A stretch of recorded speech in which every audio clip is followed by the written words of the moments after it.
Hello everyone and welcome back. Today is a new day here for PMPL SEA Wildcard, and my name is Tashpani alongside Sir Cloud, and we are your casters for today. Hello everyone, and hello Tash. It's our first time casting together for this season. Glad to have you on the desk as well, and it's always a pleasure to share the desk with you, Tash. But of course we have to get back to business, and our teams will still be eyeing that top 16 spot into the grand finals. You know how complicated it is for the players to readjust to this season. This season, we have one of the most interesting formats and ways to play to keep all of the players on their toes. Not only is there a reshuffle in terms of points, there's also a reshuffle almost every day in terms of your groups, so you can never really tell or really get comfortable. We also have the bonuses as well, but a recap for day 1 and 2. Today's day 3. Yeah, today's day number 3. Sorry, my time zone's not quite there yet. And the recap of the days, let's not wait, because now let's talk a little bit about our outfit things for the day, which is the silver guru set, and I think Sir Cloud will really enjoy this. Oh yeah, absolutely. Just look at it. I mean, it's unique. It just looks good, and plus it really does. Yeah, it includes the most popular weapon in the game, which is the M4. Yeah. I was about to say M16 because they're kind of close, right, in terms of naming, but M4, and it comes in a white color. I mean, white color is always good, but this is new here, Tash. I love the new Royale Pass battle pass.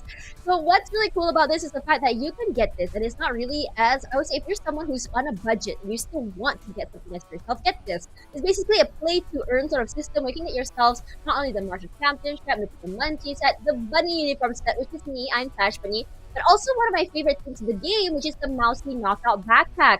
And this is something that you can get right now, and you know that the Royal Pass is only available for a limited time. Basically, per season, there's only a certain amount of time you can get it. So basically, if you're playing every day and just grinding with your friends, get it right now. Yeah, you might as well, right? And while you're at it, you might as well get involved with the hashtag PUBG MX Bruce Lee that's currently available right now in game. So that's your time to show yourself in the martial showdown for a limited amount of time only. And this collaboration also introduced a unique collection of in-game outfits and other items that's available right now, so do not miss out on them. And of course, I mean, Bruce Lee has always been this childhood martial artist hero that I watched for the longest time. I feel like for a lot of the newer generations, they probably don't really even know about Bruce Lee, right? Because he's a legend, an icon for us, and I'm really liking the fact that they're bringing back Bruce Lee just to remind everyone, like, hey, this legend existed. Regardless, don't forget to follow us on all of our social media pages. It's gonna be TikTok, even YouTube for you guys. Feel free to choose which platform you prefer to find out the latest updates, memes, and even our live streams. Yes, don't forget as well, follow. Don't forget as well to also follow us. Just saying, we're on multiple social medias. We could use some love as well. But ladies and gentlemen, of course, besides following, you guys gotta do your due diligence of knowing what the format is like this season.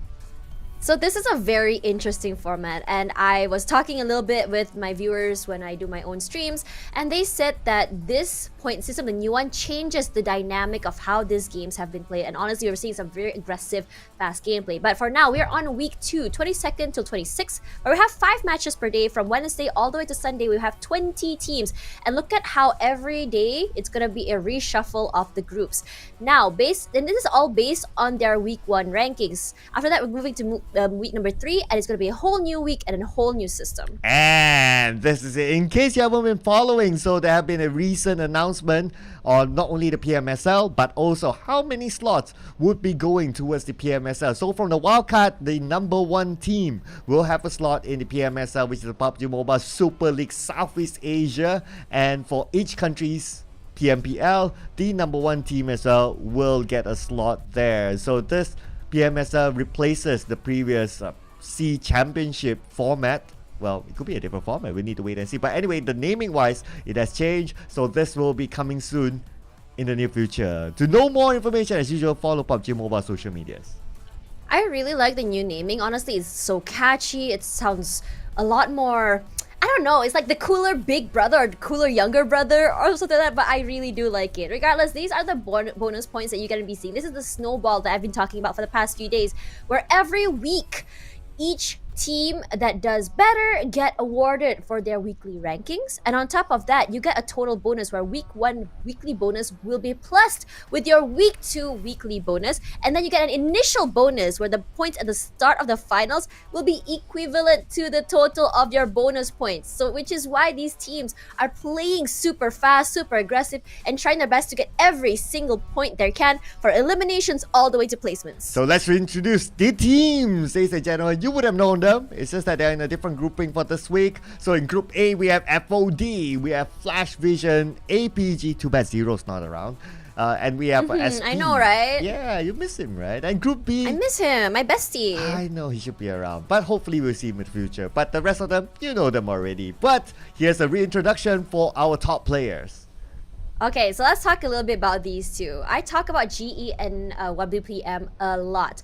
Now, Mix has always been stealing our attention. If you look at the average damage, the average survival time, it's a little bit more skewed toward the side of Mix, but for eliminations, it's a little bit higher on Smile. Why? Because for Mix, it feels like for WPM, Mix is the heavy hitter. He's the damage dealer, and his team is the one to clean up house. But for GE, it seems like everyone does their own job, gets their own picks. It's very, very different gameplay, but very similar at the same time, different execution. Regardless, these are the rankings of week number 2, where we're seeing WPM all the way up with 98 points. And as Choo Choo said yesterday, I wouldn't be surprised if we're going way beyond the 110, 120 point by the end of the day. Oh yeah, definitely, for sure, because we will have at least 4 games per team for them to play out. But keep your eye on the bottom half as well, because we will be looking to eliminate 4 teams from the grand final. But so far the points are close enough though, so there's still a lot of opportunity for these teams to actually climb up onto the top 16. So that also means that teams who are currently around the areas of 16-ish, well, they gotta be careful because they could be caught by today. Yeah, and I think like we were, Choo Choo and I were discussing about Axis, SKR, how these two teams are not having the best week this week, especially Axis, which is very interesting because last week it felt like they did have those hero moments.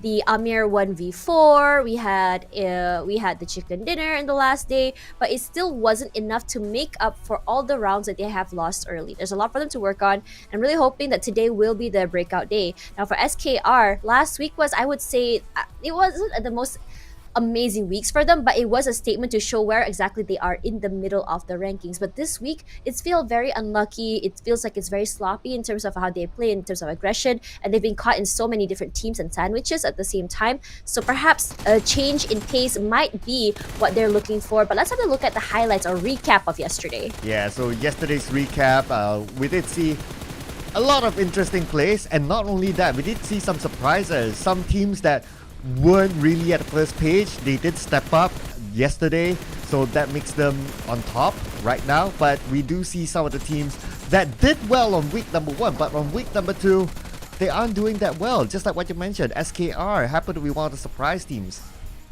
Yeah, I think like when we're seeing that Enigma as well as those is one of those teams, I was talking about them a lot on week 1 about how they were a well-oiled machine, very clean with how they play, but that rigidity has been, I think, one of the factors holding them back. But meanwhile, for WPM and GE, these two teams have shown that their aggression can still be contained consistently from week number 1. We saw a lot of roadkill situations as well, and we also saw the rise of SIN at the same time, where it felt like they struggled a little bit last week, and suddenly they just make it out at the end of the day.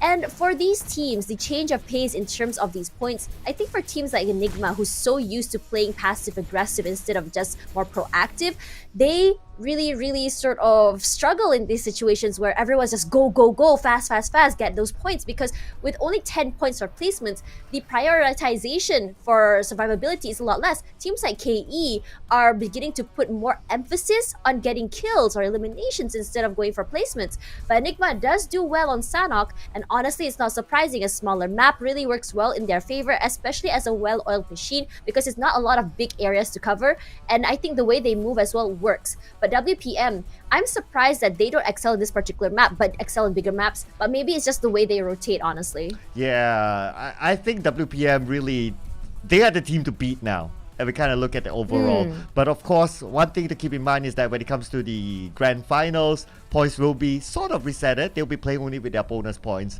But we're going to start off the day with an A, B, C, E. Group D will be taking a break for Sanhok Dash. That's actually kind of nice. I mean, personally for me, Sanhok it's either a make it or break it map. It's very fast paced, it's a lot smaller, it's not necessarily going to put you in the same mindset as you move toward Miramar, Erangel, because it's not the same gameplay, it's not the game style, they're not the same pace, and we are seeing a huge shift now. Like, remember last season, it was all about that. I mean, we did see a shift from 2 seasons ago where everyone was running the heal game. And it was a very slow-paced game. Everyone's just waiting out the blue zone. And then we saw a shift where we found teams actually searching for the healers and killing them and getting their band-aids. And then we saw a shift to the players actually taking space in the middle and not allowing them into the circle. And now we're going into a shift for everyone just doing this long, big rotations and killing as many people as they can. And I'm really liking this shift personally for me, because I think as a person who loves action and less toward the overthinking and tacticality, this is very, very fun. This season is by far my favorite. But what about you, Sir Cloud? What do you think about this shift? Yes, this shift is very interesting. It's because there's an adjustment to the blue zone damage inside of Sanhok. That's why all teams are forced to take fights and they cannot heal. There's no way you can heal outside the zone anymore. You can't get as many supplies anymore as well as that you used to, I believe. Yes, but mainly because they cannot heal. Even if you got like 30 first aids, it won't work out anymore. But what will work out or might work out is our predictions. This is where teams get scary, you know. They'll be like, oh no, casters picked us. Oh no, what are your thoughts, Tash? Yeah. Yesterday I seem to have cursed YG. I am so sorry. I love you guys, by the way. Truly. But for me, Flash Vision Esports have been really showing that they can really clutch in these situations, catching us off guard. I mean, the other two speak for itself. Osha has been, personally for me, I really like Osha on Sanhok. They have the speed, they have the momentum. They are a team that really relies on that, and for a map this small, it works out in their favor. Well, let's see if it works out in Sanhok.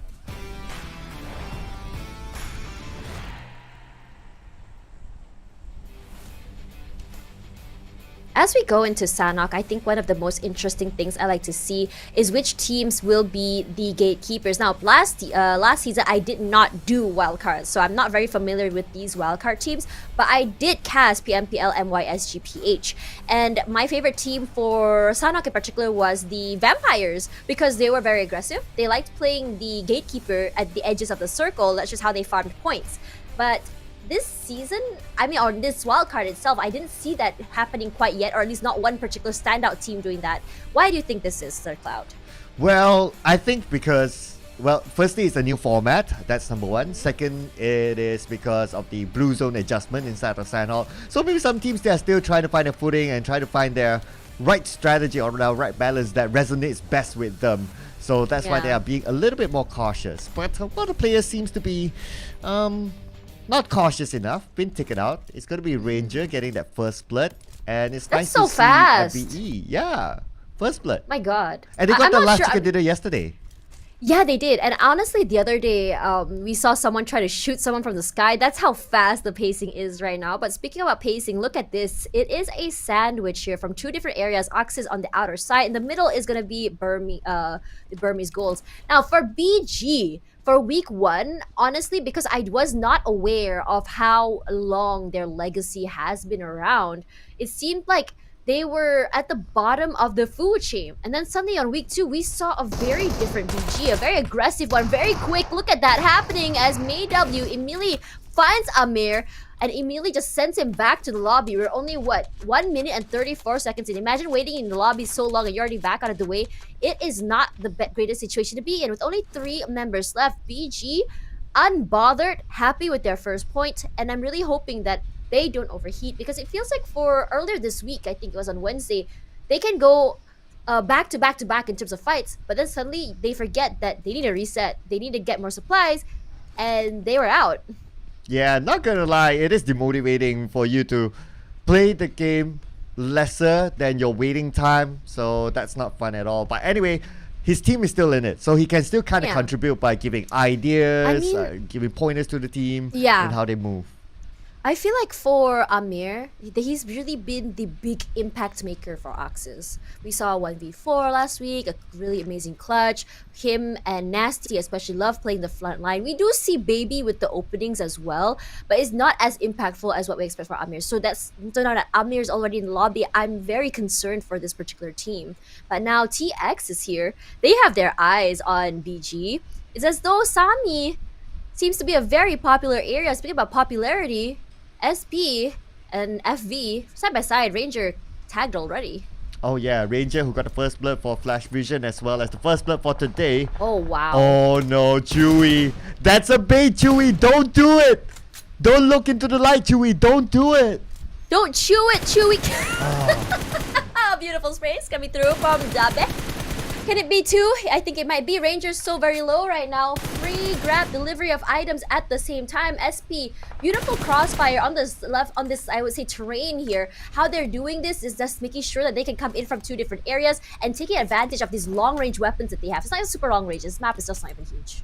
Yeah, but that's the thing, right? So Ranger was on purpose left in the open without being finished off because they want to use it as a bait, and Chewy happened to Bait. chew on it, and unfortunately Yeah, he paid the chewed price. too much, man. Like, when they say, like, don't bite more than you can chew, Chewy, come on. Sorry, it's a bad pun. I'm sorry, Chewy. Please don't hate me. I mean, you can send me a friend request, though. I want to be friends. I make really funny puns, I swear. Yeah. Silence was strong, man. Come on! I would love to defend Tash, but you know, my mom told me don't lie. It's not good, so I rather keep silent. Oh, man. Sonic now in trouble. Axis, a very different play now without Amir. Playing together, playing close. What, was it his molly or another molly? Or did they both trade mollies? Yeah, I think they traded mollies there. It happened just like Fair. back to back. Yeah, I was about to say, did he mess up his molly? Because it doesn't seem like it was, you know? You can see the trajectory, right? Oh, someone arrived. Aaron with the first shot. And Aaron What a first knocked down. spray. But he's just too low. Too much for him to handle. And he'll go down next. Too bad.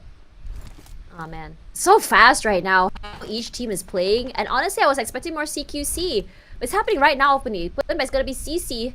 He's getting that pick onto Sonic, and these points for Axis is huge. It's gonna kind of like project them outwards, puts them just like 2 points right behind SKR. And right now, I think the idea is to make it up to at least the top 10, just to make it a little bit more safe. And I don't think it's impossible for Axis because if you think about it, 30 points. Maybe what, 2 chicken dinners perhaps? Yeah, thereabouts. If you add on elimination points, yeah, it will be about there.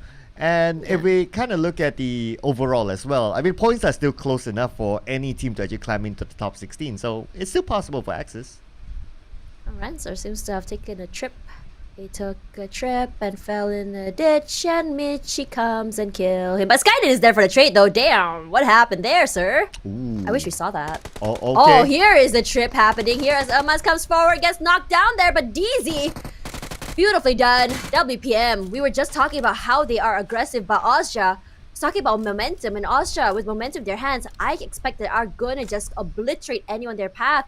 Federal is still very much alive here. You see 2 teams out in the blue zone, making their way into the area. Now WPM with only 1 player left. This is a very shocking premonition as Shroud nearly gets taken down. Oh, man. I worry for West Point Mamba as well. They're currently at number 1 spot in the overall charts, but with only 1 player, the best thing that he can do is just to hold on for positioning points. Other than that, I guess they'll need to hope for the best to come back in the next round. Nah, we want to see hero plays. Hero plays.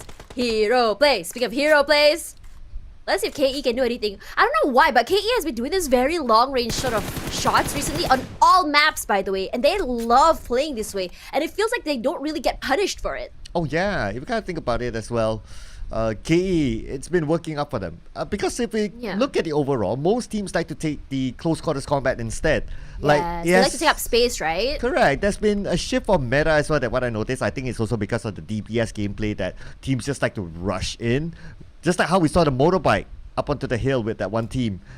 And for KE, they're doing something different. it's kind of arguable whether it's working out for them or not. But hey, if you do something different, maybe you can expect a different outcome. I mean, to be fair, they're playing more for those headshots, for those picks from long range, and they've gotten some significant amount of kill steals as well. Because at the end of the game, it is elimination points. It's not getting the damage in or whatever, right? It's just securing those kills, and I think their timing has been really good. I think TX tried to emulate that on Miramar, but the circle didn't go in their favor that time. But it was really huge when you manage to get the nice little high ground, a nice little quarter, and people cannot go to where you are. But at the end of the day, when you are holding a high ground, when the circle shifts, that is where your problem comes, no? Yeah, that will be, especially if you need to jump down and you receive damage, that damage, plus damage from the zone. I was gonna ask you, do you remember that cast? You know, hold that thought, because wait, now the shots come through. whoa. Nang Zuts gets 2 huge explosions, huge kills, 2 in the bag. Vipers are in trouble. Speed and Spoogle out of the way, and on top of that, DZ gets a kill steal onto Joseph as well. What on earth is happening? Look at how many teams are in this area. Oh man, I mean that's the thing about Sanhok nowadays, right? It's because like teams, they start to move a little bit faster. Not many teams, well, you can't play the healing game anymore, hence the probability of you bumping to other teams is higher, and that's what happened. Yeah, Skynin as well, Austria. We were just talking about Austria and momentum, and suddenly Skynin goes down. But the thing is about Skynin, I don't know if you're aware of this, but Skynin is the type of player that loves to play CQC, loves to go for the flank. You see him all alone, he takes down 2 before going down, and then suddenly before he goes down, his team comes, gets the revive, and he goes crazy once again. I don't know what goes through their mind, but this high-risk, high-reward gameplay is so fun to watch. It's a little hit of dopamine to me, honestly. And I mean, as a player who is so close to death, gets revived to get those kills, is even more of a hit for them. Oh yeah, absolutely. I'm really loving the new format, the new changes inside of Sanhok. I used to not be a big fan of Sanhok. Well, same. Yeah, until this change comes in, it's cool. Yeah, and then like the whole like I remember like everyone playing healing game. I was like, oh, well, it looks like this guy is healing the fastest. Well, that was kind of anticlimactic. Well, good for you, chicken dinner. And then there was one point, this one guy was just healing and healing. He didn't even know that he was the only, there was like only 2 people left. Just kept on going and going, these 2 people. I don't remember which season it was. But coming back to my story, do you remember the team from Malaysia? I think it was Sem9 he got the high ground, and everyone wasn't able to get on top because they had the high ground and everyone was stuck at the bottom. Oh yeah, that's the Cam Alpha high ground. Yeah, that was fun. That was fun to watch as everyone tried to drive up, but they couldn't. So yeah. I want to see that again. Yeah, I think, well, there's, as long as there's Sanhok, there's a possibility for that to happen. I've seen it multiple times already. Hence, if the circle is on top of Cam Alpha, just go up to the high ground as fast as you go. Not as fast as this guy went out. Yeah. FVE goes down. 1 elimination. A bit of surprise, especially from BG. BG this week, what, number 4 right now in this group, and they are doing so well. Like, what a statement coming back from week 1 as one of the weakest teams and coming back in such a strong manner. Like, I wonder what was the change here. Well, I guess, you know, like what all gamers say, right? It's like, oh, yeah, we're just warming up, and now they're showing what they can do after their warm-up. I'm really curious to know like why certain teams take a few weeks to warm up, but it's gonna be a barbecue here for Erimon. Barely hits the flames. Axis today really showing up, honestly. Even though losing 1, it feels like the teamwork's a lot better. Baby here cooks that nade, gonna throw it out. This teamwork is looking so good in terms of synchronizing, in terms of their moving. A very different team than what we witnessed yesterday. And look at that, Baby. Already with a point, and I'm liking the fact that this time Baby is not playing alone. She gets a kill with her teammate, and perhaps this may be just be the start of a beautiful love story. But speaking of love story, Ranked, not throwing love but throwing a nade there out. The question is whether or not it hit. Rather, I don't think so. It's gonna be happening, and look at the damage coming in from this blue zone, not helping them at all in their favor. Not at all, because right now Axis can be the gatekeeper. Well, we can expect that the zone will move away from Axis, and that will be a big problem for PBE. PBB, they have to find an alternative, but just look at Ranked. Where is he gonna go? Oh, well, he's gonna be knocked down is what's gonna be happening. The sprays come up. Baby, you ran out of bullets, girl! Gonna have to find different bullets to use, Ranked.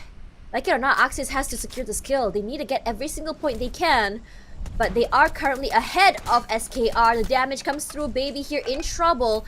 They're getting shot at from another team. They're being gate kept outside of the circles with BG that's chasing on their tails. But I don't think they managed to get that kill just now. Yeah, that one guy managed to get away. It will look like a problem for Axis in the next phase of the circle because they need to swim across, and we can see early on there are a couple of other teams. But the top, wait a second, surprise, surprise! That is... We were just talking about SKR just now, weren't we? They're in trouble right now. Marcus taking up a lot of damage here from the other side, just as they took out a member of KE. Here we go, the end of the day, and Rankid just now going down to the blue zone. Looks like no extra point there for Axis regardless.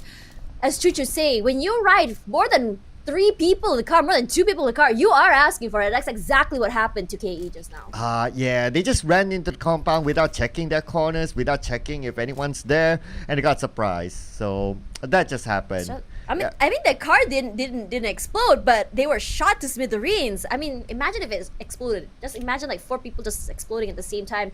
Not the best outcome you can be in. And for PPE, we still have one person, Cool, who's trying to go at least for the placement points. I mean, we talk about placement points, but we also seen some hero plays. Especially we have to talk about like Amir earlier from Exis, where he managed to get 3 or 4 before he went down. So hero plays are definitely something, and I'm really liking the fact that a lot of these teams, even though they're the last person left alive, they still try the best to take 1 or 2 left before they go back to the lobby. And because at this point, every point matters, and for the circle, pulling down toward Quarry. Now, I was talking to OTG when I first time I casted this map. Sorry, OTG, J Hunter. And he says he hates Quarry maps. And I don't blame him. It's a little crater to play in. And Amura with the damage. Hang is there, but Amura a little bit faster. Gonna get 1 knock, 1 point in the bag. Actually, no, Amura wins it out in the end. I thought Amura went down, but that was very, very close 1v1 CQC. Yeah, they already got like 4 elimination points right now for Burmese goals. And Zen will be in trouble, but Edward, oh no, shot down from the other side. Newbie got him. I kind of sense that he wanted to go for Edward. Kind of know that someone's on the other building, but, well, too bad. As he was on his way, he got shot down. But speaking about shooting, DZ tries to land the shots, but could not able to connect them. Yeah. Oh, Skynin, still very healthy and alive. Amura being chased out here by Zen this time, but HP not in his favor, goes down eventually. Zen gets the revenge kill for his friend. Not necessarily the best of situations, but BG only lost 1. And I think in this situation, that's 4 points in their pocket. And look at that APG, finally alive. Nangzut's in trouble, the sprays come out. Cool, good for 2. Cool, I just talked about hero play, and this is one of them.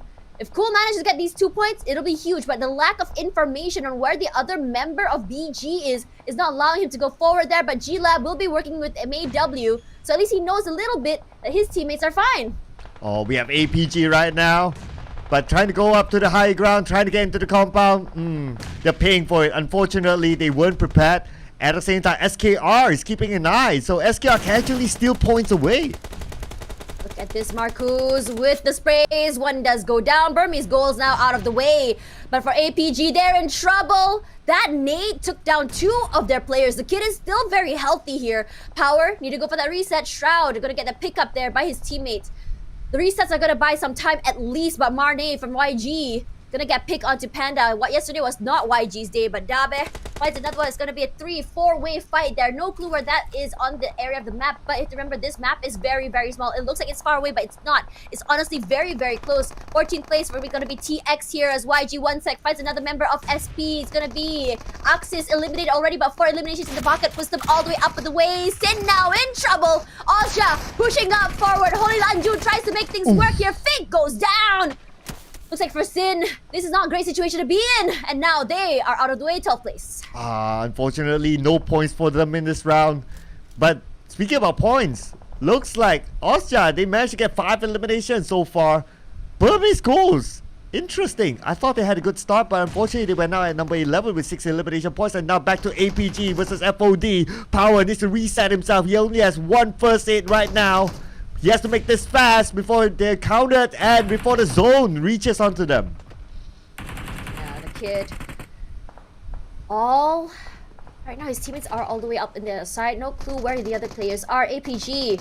1 inside and 1 outside. I'm really liking the way they're playing here. Has to be careful. SKR is close by. The spray and pray from Shroud, but then shot from his teammates. At least gonna save his life. nearly goes down. Power with the sprays. Kit goes down as well. What can you do? Power with the spray left and right, but not gonna be happening. Does not realize the crossfire. APG barely makes it as FOD takes this one. FOD looking to get back on track, but the third party, wait, what? SKR came in at the right timing to eliminate FOD. They took advantage of the situation. It was as though it was a kill on kill on kill, and the action is still not happening. YG right there on the other side. SKR in trouble. But there is Marcus to come in from the other side. Do they realize that he's there? Yes, he does. Two of them together at the same time. Marcus gets one. Can he get two? There's so very like it's two. Hero play from Marcus. What a shot coming through. Beautiful movement as well. Still one more person to worry about. Cute Loki goes down as well. Oh my god, YG. But SKR, we were just talking about how dangerous it is. And they come back on top. 9 eliminations already. Oh, and not only that, they still maintain a full squad. So they have all in the world right now. They're on the roll. But the mission is not done yet. And now we have Austria Esports keeping out on the other side. They're looking at SKR. At the same time, Austria Esports by the rim of the circle, meaning that there's a chance that the circle will not favor them. They need to plan ahead now. SP doing very well as well today. 4 kills in the pocket. Still 2 players. Not the worst situation. We've seen some hero plays or some interesting 2v4s as well. They are doing very well with the double swings, the isolations. Just playing together as a team gives them so much value as well. Utilities are very important as well. Flush them out, force them into a situation where they will walk into your crossfire. But in this situation, this very, very, I would say, flat area in the middle of the circle is not doing them any favors. PBE cool. You can see him having one nice compound. There is a team behind him, but our G-Lab from last week, hero plays. This week, 12th place. But today's looking very good. Still very healthy. A little bit more quiet today, but more tactical. As for Federales or WPM, 98 plus 1. Maybe he can get one more kill before going down. Make it exactly nicely at 100, perhaps. Well, he could get the whole G-Lab now. He has the opportunity to backstab.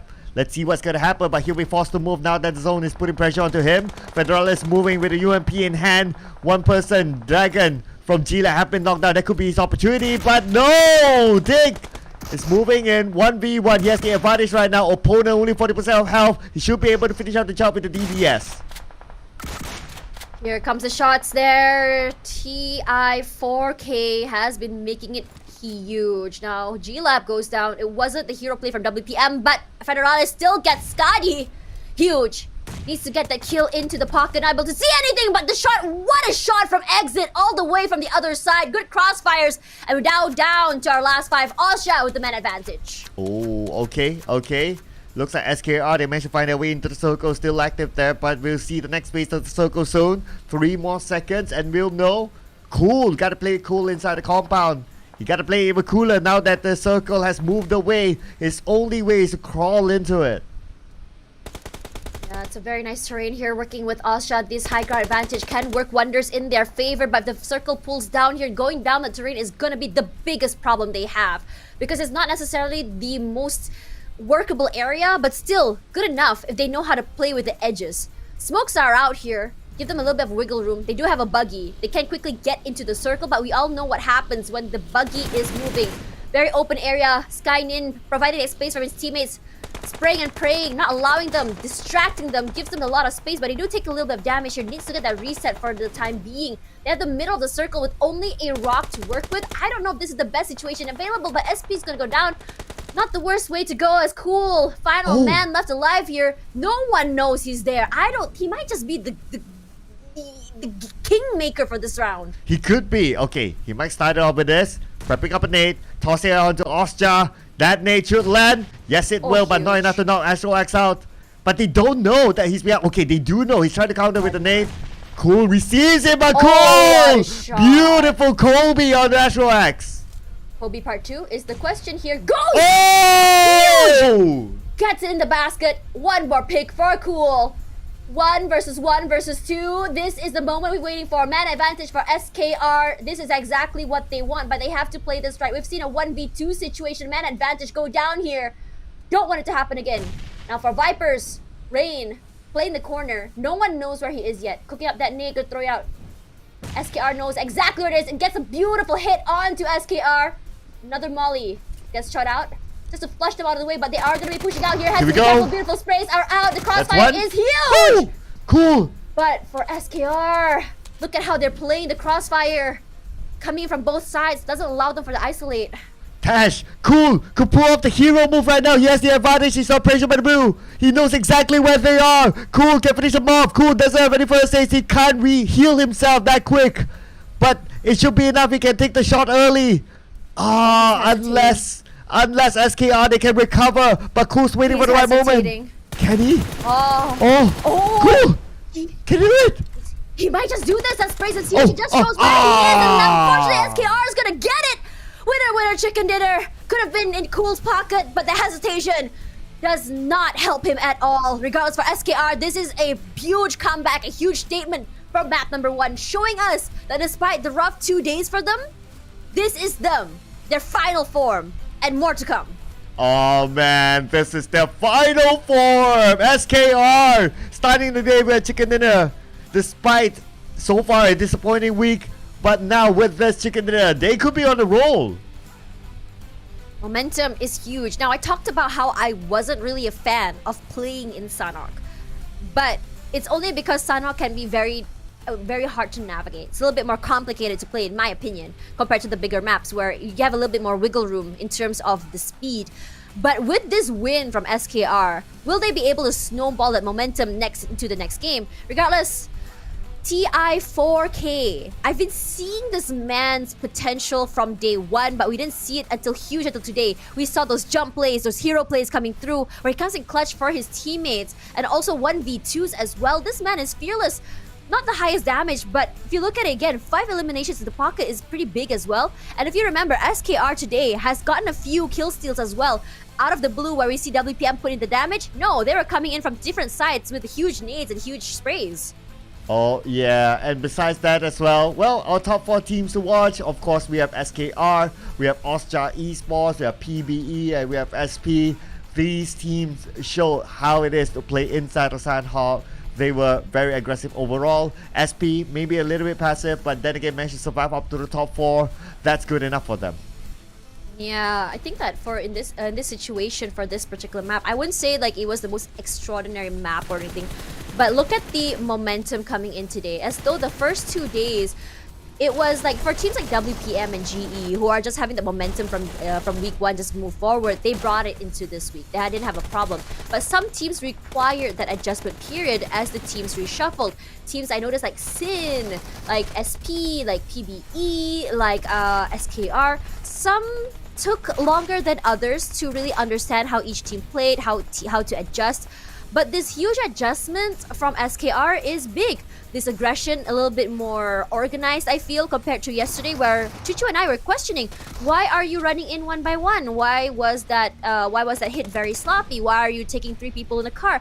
But it seems like today they're really taking advantage. They're playing a little bit more, I would say, less reliantly on each other, but understanding the fact that even though they play more individually, but the idea of team play is still very much there in their hands. 27 points is honestly the highest points we've seen so far in this tournament based on week 1 and 2, with 10 ranked points and 17 eliminations, put them 10 kills ahead of Austria at number 2. Yep, and the boys are back in town.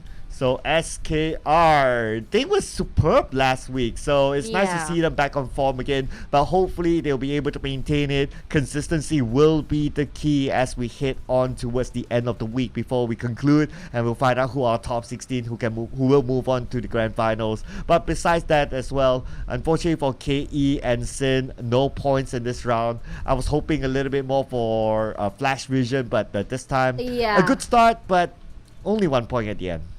I was just talking to Chuchu yesterday. I feel like we kind of felt like KE was having like this big fights, right? Like it felt like they were going crazy, they were getting picks, and we're like, wow, huge, you know?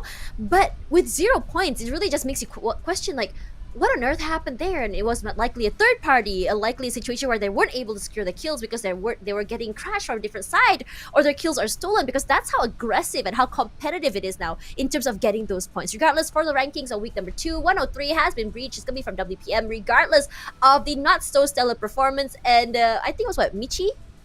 Was it Michi or Federalis? Final man alive, still getting to get 2 kills alone. Yeah, Federalis, all alone.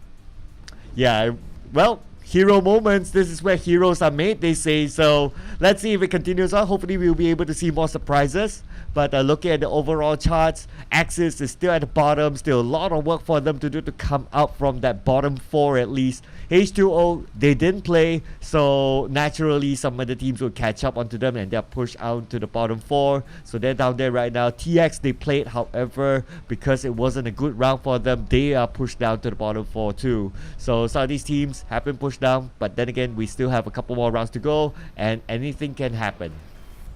Anything can happen. Anything can happen. You know the song? No, you know I'm the too song, old right? for it. Oh my god, no way. It's Ellie Goulding, sir. Or am I tone deaf at this point? I only know Tash Bunny. I don't know anyone else. But honestly, what a match just now on Sanhok, and this is making this a huge, I would say, match starter, a huge firecracker to just really ignite the passion for the day. As we go into map number 2, we're gonna go to Erangel. I would say El Clasico map. Everyone knows this map. I wouldn't say is as complicated as a Miramar map, but some teams tend to do better than others. But before we kind of slice that pie, do follow us on our social medias. Here we have our YouTube and TikTok as well. We're live on both platforms. If you want to stay in bed, scroll through TikTok. If you're on your PC, go to YouTube. I don't know. I'm a TikTok in bed scroller, you know? Okay, that sounds kind of weird, but You don't scroll TikTok in bed? I don't really scroll TikTok, but yeah, Oh, man, I mean, these boomers, old man, man's just trying to get with the times, you know. just saying, you know, you gotta bear with me. Anyways, let's just slice the pie. Let's talk a little bit about Erangel. I mean, you weren't here last week as well as the beginning of this week. So what are your expectations? What do you want to see in Erangel? Well, I guess what I want to see is, most importantly, the circle. Yum yum. Give us a tough circle. Give us a military-based circle. I want to see that. We already saw that. We had that last week. I wasn't here. I want to see it when I'm casting. Okay, fine. Hopefully the Circle Gods will listen to you today. Regardless, let's talk about the top performance here for Erangel, where GE has been performing phenomenally. But at the same time, you want to talk about GE, you have to talk about FOD, WPM, SID. All of these teams, even though in terms of rank points, it's not like the most, I would say, the same. But I mean, across all averages, it might be similar. But gameplay-wise, it's different. For WPM and GE, they have a very similar adaptation of how they want to play. It's very aggressive. They're going to be moving around, looking for those kills. And every time they fight a team, they will be taking their fight. They're very confident in their gameplay and game styles. WPM, very reliant on MIGs to put out the damage and the rest doing the cleanup. But for GE, each player individually coming in from different areas and taking those fights. So as I said before, sometimes it's the same result but different execution. I would say GE and WPM is one of those. FOD as well do pretty well, but you don't really see the aggression coming in from FOD till I think around circle 4 or 5 till later. Regardless, A, B, D, and E will be playing no Group C. Yep, so we'll be seeing a rotation here and we'll be reintroducing some of the teams. But how about prediction time? Oh man, I mean, It's very different this time. So what are your thoughts is on very the different. prediction? Oh wow, you're really painting the copium with SKR here. So personally for me, I didn't go for SKR. First 2 days was a little bit dismal for them. But why did you choose SKR? Okay, so I really want to see the teams on page 2 do well. So I see. Okay. that's why SKR is there. Axis is there. Come on, Axis. Okay, why do Axis? Well, okay, so now of course they're at the bottom, and last week as well they were at the bottom as well, if I'm not mistaken, number 20. But they or got number chicken 19. dinner, right? It was like out of the blue. And I They was a did. bit- The problem is that when they get that one chicken dinner, they go missing again. So I do hope that they're consistent this time. They remind me of a group project where they're gone, quiet, and suddenly, oh, presentation time! Hi!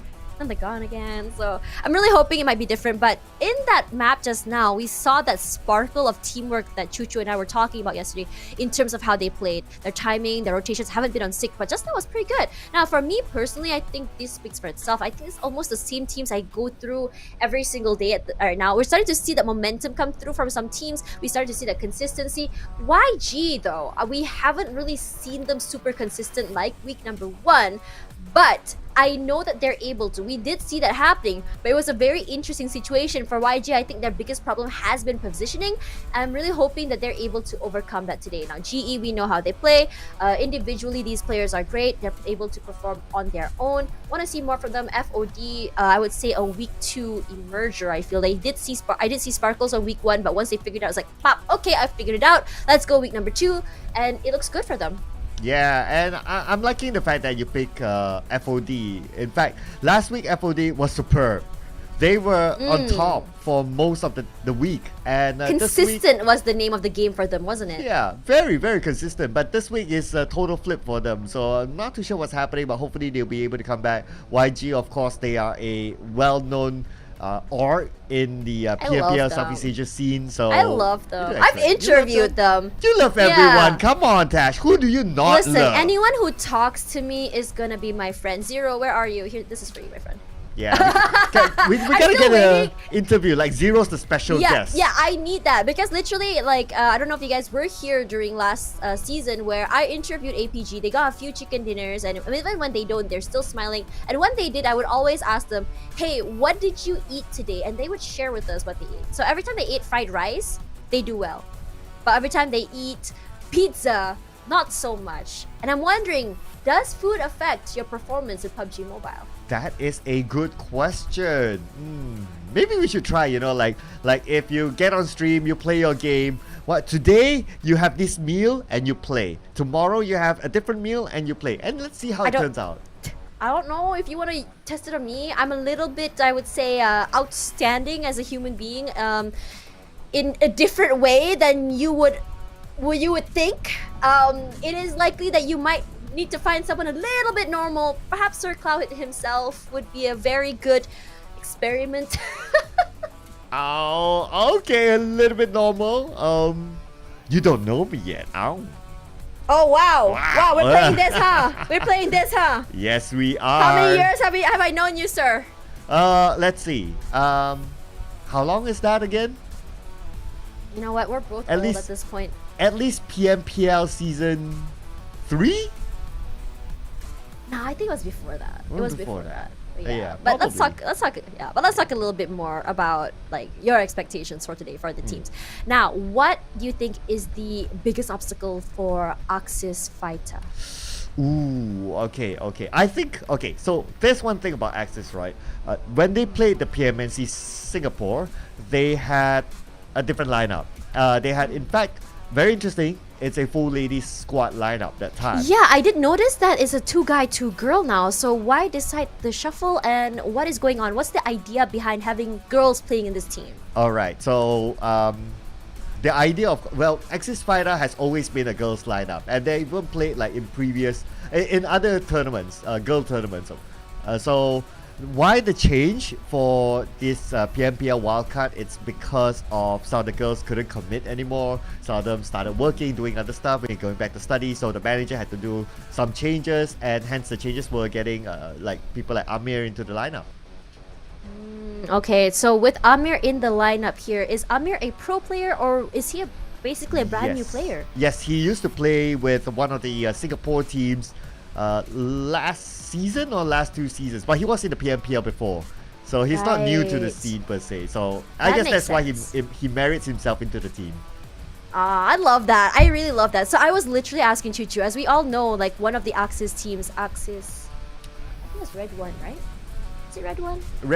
Axis Red One. Yeah, Axis Red One. Yes, so that's the main team. Yeah, that's the other team. So they are known as the pro team. Everyone loves them. They have a pretty big fan base. Now, I'm curious to know whether the coach for that team does train Fighter at the same time, or do they play together? Does in any way they play together, or are they completely separate entities? Well, as far as I know, the coach are separate entities.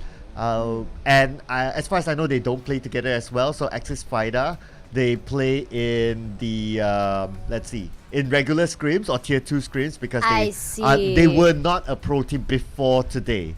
I So see. So yeah, this is naturally. honestly like a statement, isn't it? If they do well and can challenge their big brother, this could be huge, honestly. Oh, yeah. Especially with ladies in their lineup. I mean, it's not the first time we've seen ladies in the lineup, but for now, let's head on to Erangel. Let's see how it goes.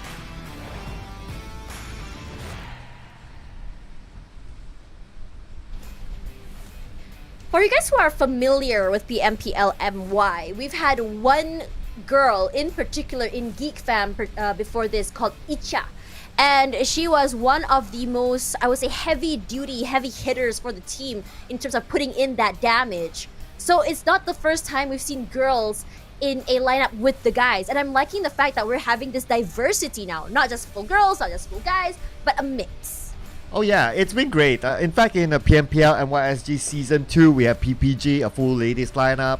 And in Vietnam, one of the PMPL seasons, we had a ladies lineup as well. So it's nice to see this kind of diversity, and I really do hope that we see more in the future. I know that in some countries, or at least a lot of them, are starting to have these little smaller tournaments here for the ladies as well. And I'm really hoping that we actually have a really big one as we move into diversity and having more ladies here in gaming. So here's to hoping that we have another one like PMPL Ladies C or something, right? That would be dope. But let's talk a little bit about the flight path all the way from SMB to Zarki. It's going to be a little bit skewed toward the western side. Now, those going to a Stalber and yes, Naya Poliana is going to have to do a little bit of a walk, but it's not really a big deal because if you notice in terms of how this works is that if you have a really rather skewed flight path compared to last season where everyone ends up skedaddling, grabbing some weapons and a vehicle and going to their drop spot, we're seeing them actually going for this high risk, high reward early fights, especially on week number 1. As week number 2 comes by, they're understanding the momentum. Some of them are giving the space, but some of them like WPM, like FOD, like I would say Osha, love these early fights. And it works out so good in their favor, especially if they loot faster than the opposing team in their area. Oh yeah. So they tend to adapt with each other, right? So that's the interesting part about the week number 2. Week number 1 is always like the discovery. It's always about knowing your opponents. And sometimes if you're playing that league and you have like 5 days worth of games, you won't really have that time to do a VOD review. After the game, you might be just too tired. You don't want to think about it, and you just reset and prepare for the next day. But when it comes to week number 2, because you have like Monday and Tuesday off, that's where teams will take their time to do VOD reviews with their coaches, and that's why we also see like a change in playstyles for some of these teams. I was talking to Chuchu yesterday about these mid-round adjustments at the same time.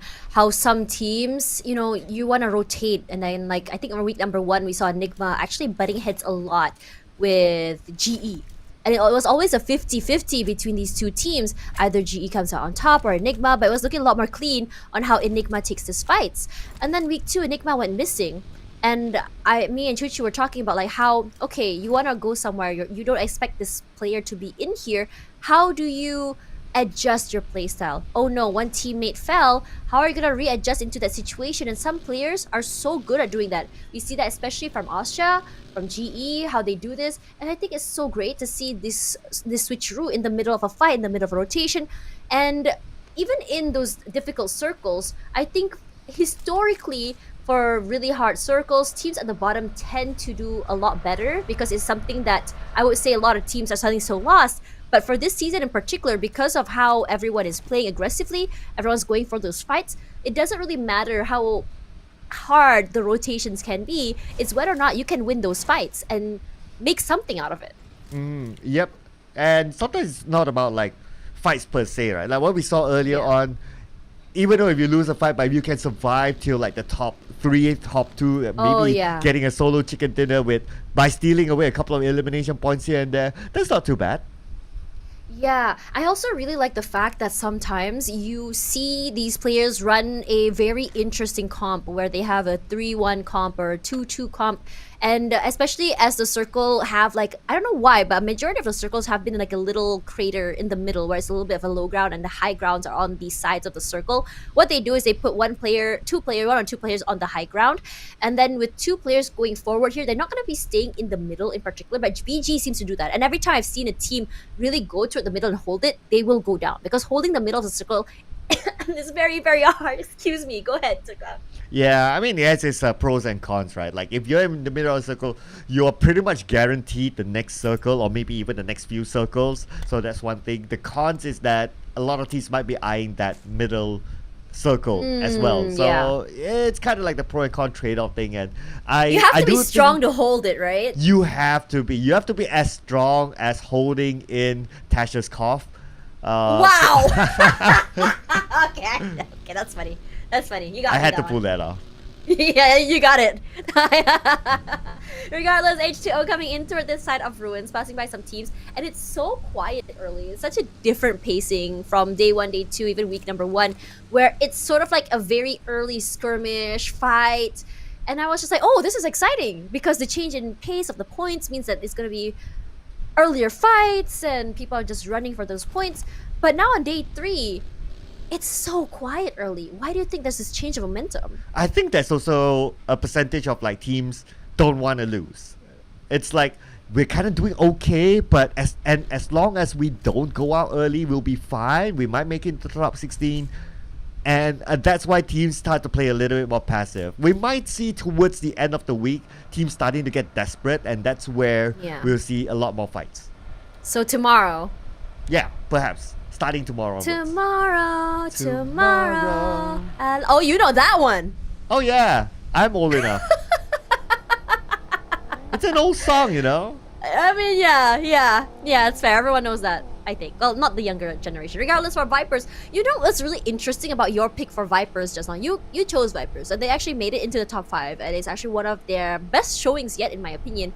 The aggression are out, and even then, like, I always notice that Spoogle and Speed are always the first ones to get picked off early, and this is because if you notice how they play, it's a 2-2 sort of situation. Spoogle and Speed in the front line, they get sprayed, and then suddenly there's no retreat coming through, and this is where there's a pro and con, right? When you want to run these, I would say, these comps, whether or not your teammate is able to have your backs. Number one, can you overwhelm the firepower? And speaking of firepower, saw Axis taking some damage there, and they're like, okay, I don't think we have that firepower just yet. I don't really feel like I want to do that, but immediately the top big plays, finding one member of Enigma, QB, now lobbied.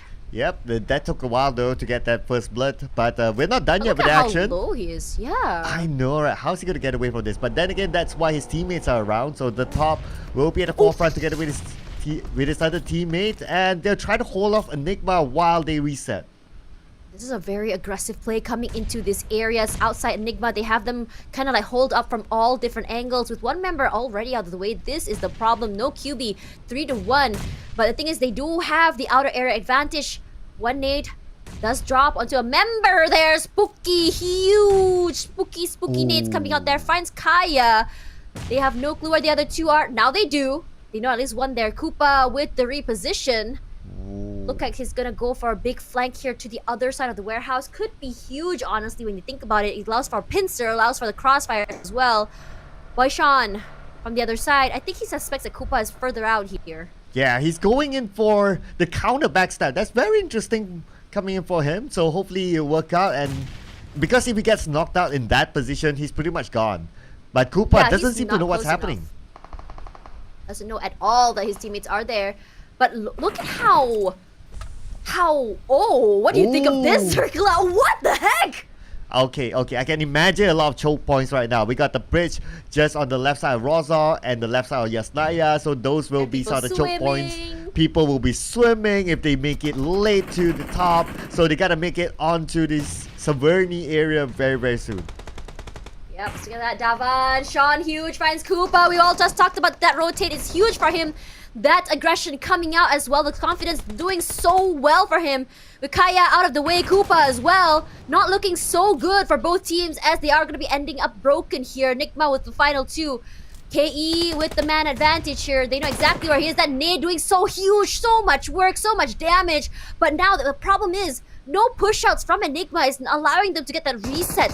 And without the man advantage here, they need to do something fast. Look at that 2-1 situation. Sean watching on the other side allows for the long-range sort of taps, allows for the rotations as well, and doesn't allow for a third party to come through. But it looks like for KE, oh, this is huge. Look at one in front and one the back side, leaving one member in the middle. I think this is a very huge confidence play because they aren't going to be playing together, but relying on the fact that the teammates are already there to trade them out. With Spooky, the spray and pray out to Davan, not hitting any of his bullets.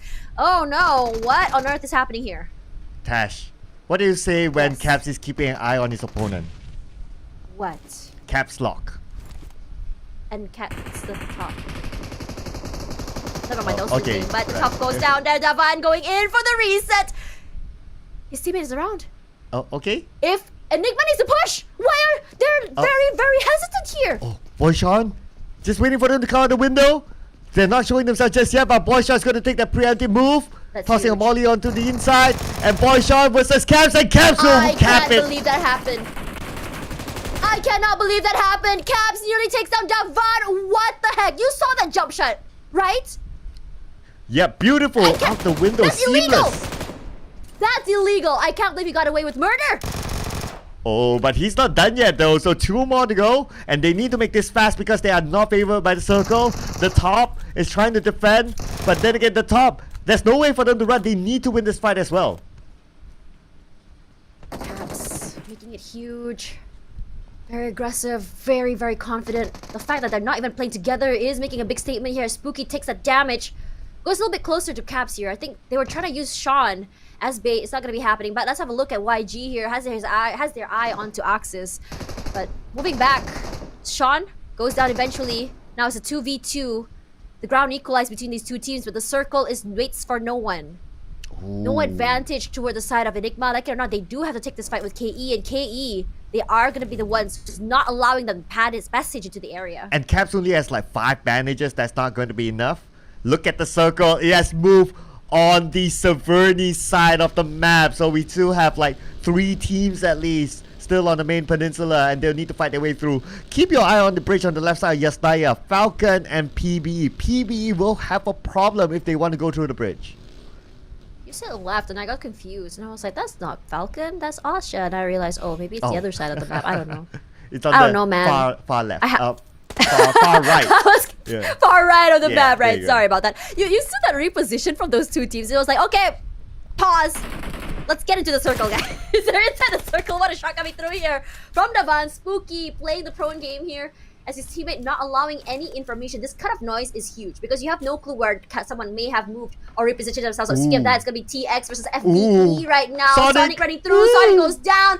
A very big mistake from this man as FVE run him over like sharks. If he got away, he should buy himself dinner later on. Well, not like he's not going to do that. But anyway, we're going back to Try yourself Enigma a versus nice KE. dinner. Oh yeah, a nice upgraded dinner because he got away with murder. But that didn't happen anyway. But let's see who will survive. It's still 2v2, and looks like both of these teams trying to bail this.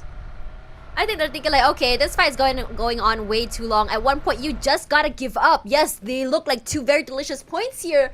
But how long are you gonna be tanking the blue zone? How long are you gonna just not allowing yourself to take up that space? And at this point, that fight was not only taking up so much resources, it was also taking out the HP, but it's gonna be Caps that finds the kill onto Davan. So now KE with only 1 member left. And for Enigma, they're gonna take that fight. But for FVE right now, they hear those shots, but it looks like for Chewy, they're trying to figure out where exactly is the best way to get into the circle because they're not sure who exactly they have to go through. But for Axis, I think that today they've been pretty disciplined.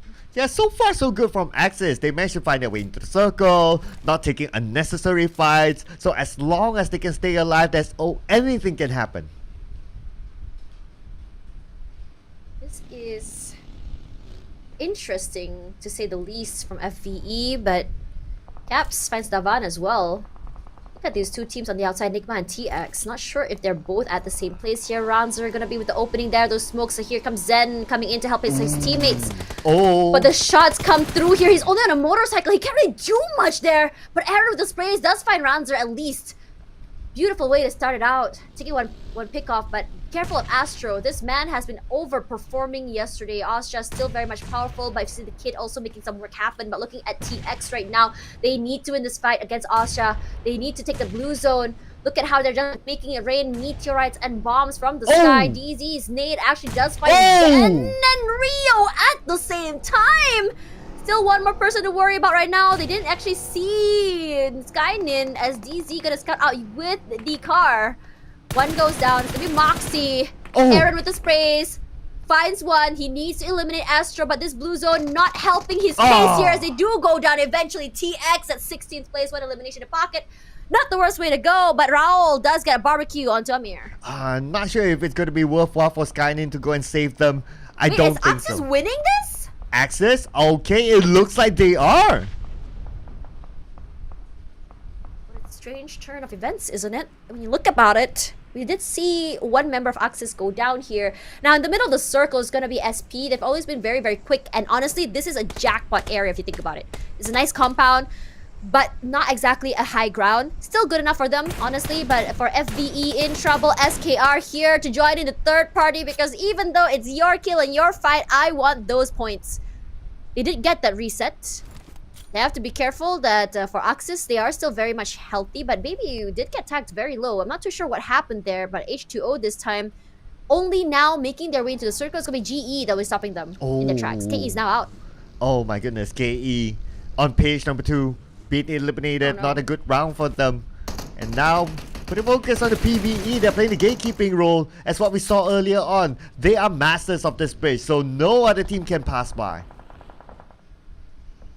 Look at that, Vipers. Today, they are hungry. Wow, they blew up the car. They threw out the barbecue. Look at the nades come out as well. While Nang does go down here, but Badaje coming in from left, right, and center with those sprays. It's been huge for him. Just trying to smoke them out of that area. Not smoke, but zone them out. It's beautifully done if you think about it, because they were playing inside of the smoke. What do you do to get them out? Throw out those utils, throw out the molly, throw out the nade. They have to leave eventually. But the thing is, they're not allowing that reset. APG has had their eyes on this team. They want to slay the Vipers. Oh yeah, APG. This is a fight that they must take because they're still on the outside of the circle. APG is moving in. The kid is going to lead the charge. The kid might get that through a splat, but nope. But then again, it doesn't matter. But looks like focus back onto Atif. Atif have been gunned down, but Axis, oh no, they seem to be falling apart as Baby goes down. Oh no, unfortunate for Baby, but she has been making some pretty big moves earlier. Besides that, the kid unfazed, just openly moving to this area, using this terrain. A little bit of a wormhole there with those smokes just to give him a little bit of a space. But Axis with only one elimination in pocket, not too sure what happened. Great start for them regardless. The spray from Deja might be a problem for APG. No clue where they are. The smokes are not giving out their location, but if you see where it is, that's working out. But speaking of Enigma, just now 3 eliminations in pocket, but that nade you saw just now from PBE, huge. Got 2. Can they get more out of that? But APG, they must win this fight because they're currently on the outside. But at the same time, speaking about APG, Atem goes down to the zone and will be finished off.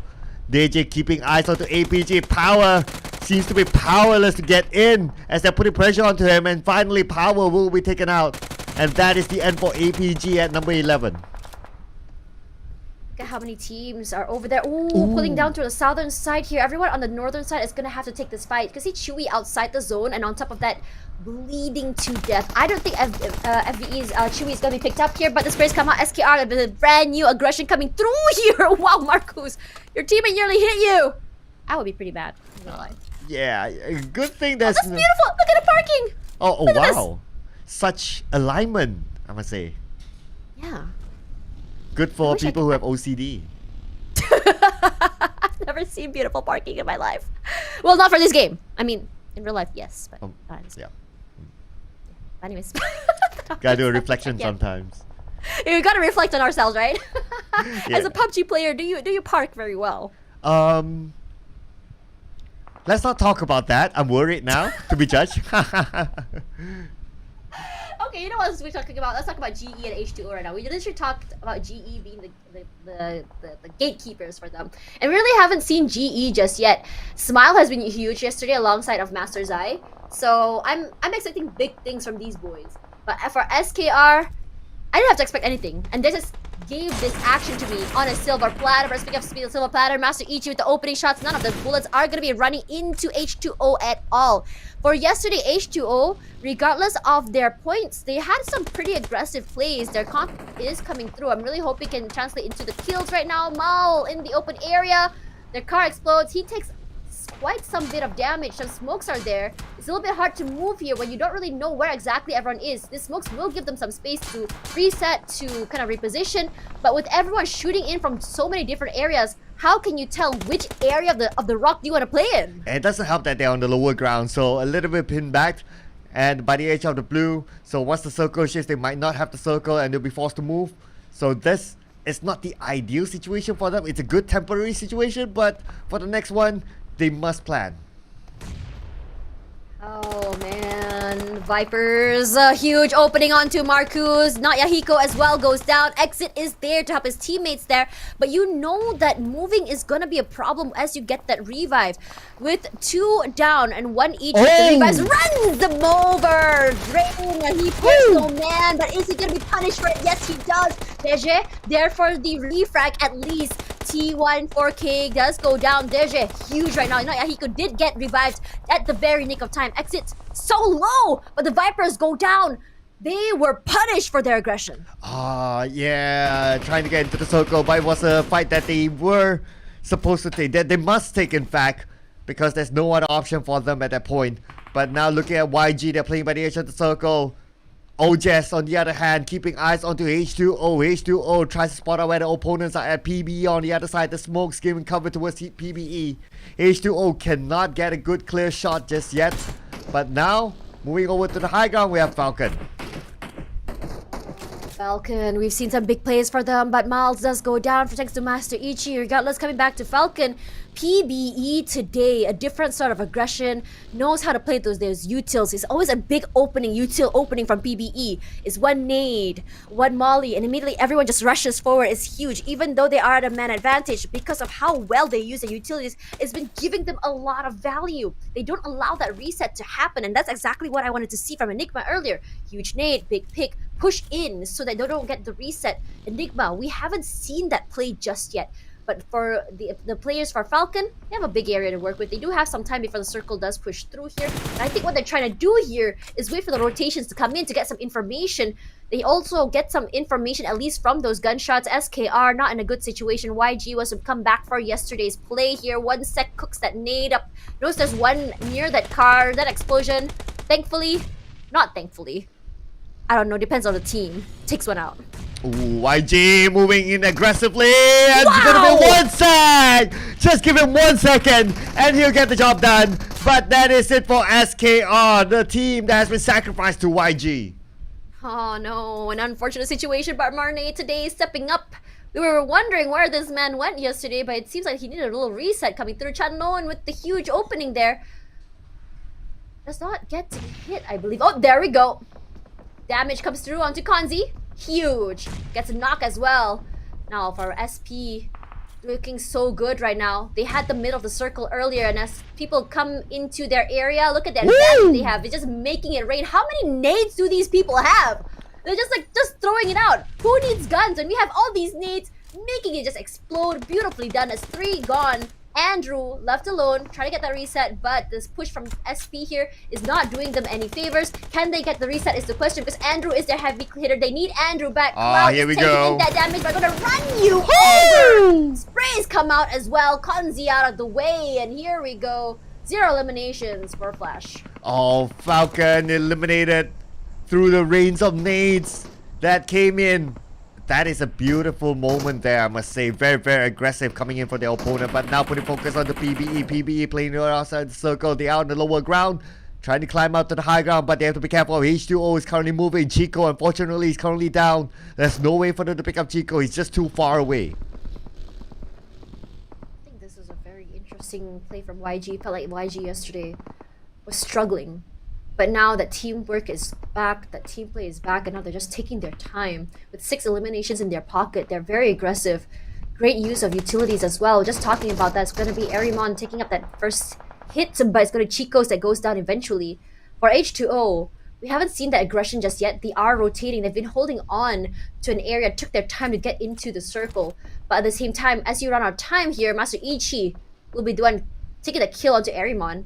That's exactly what I was talking about. You like it or not, you have to go get a pick and just finish your food. And for Master Ichi, his sprays are doing a lot of work. Rankit now start inside the blue zone. He can't come inside because GE, they have a little side of the terrain to work through. They have cover. They can just spray it out if they want to. And this is a nice little area they've got. Ooh, okay, everyone's in a good spot now because they're in the circle, but now the circle has shifted. And the circle is right smack in the middle. I can only see so far one team in it. Maybe at most 2, but the rest of them will still need to fight through. Ichi hasn't stopped. He's just throwing out those shots. Oh my god! Look how accurate those shots are. How he's handling that recoil as well. Beautifully done, honestly. But PBE, understanding the gravity of their situation, gonna just run in through YG's spot here. But SP is there. They want to take this compound. YG very, very happy in this situation there as Monboy does pick up Jigsaw. Panda as well goes down. Rankit, very low. Gonna get the reset. Regardless, SP does go down eventually. PBE is here. And for now, we are down to our top 5. Oh, top 5 it is. But how fast will the top 5 teams play this time around? Look at the circles. Other teams are still on the outside, including YG. Now Loki is doing the scouting work, just trying to find a good space for him to play together with his teammates. But he knows that someone's in the compound, so they can't rush in just like that. They're playing by the side of that circle there, and it's doing a lot of favors from the H2O, now suffering, breaking down one by one. This pressure that GE has put onto them has been massive, and they are separated by their teammates. No trades available. Fred gonna go down here. No refrags from his teammates as they are busy with Osja as well from the other side. We talked about taking up space, but when you aren't able to play together, this is where the issue is gonna be happening. Osja, one more player left alive. He was there for a little while throwing in some shots, but he did keep them apart from each other enough. Labo as well, alone. How exactly it's going to work? We saw some 1v1v1 situation yesterday happening. We saw a 1v2 that won in the end as well.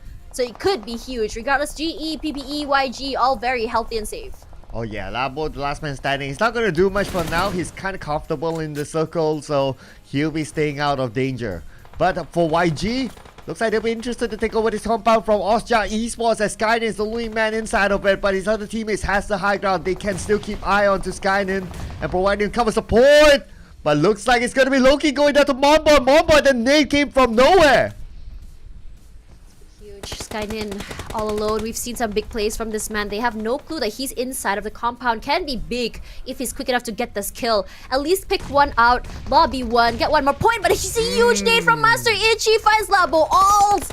They're out of the game right now. H2O, 5th place. Only placement points in their pocket. YG just barbecued to death in that corner. PBE showing their aggression coming through here. They didn't have the hugest day yesterday, but we saw the spark of aggression come through. And this is them today.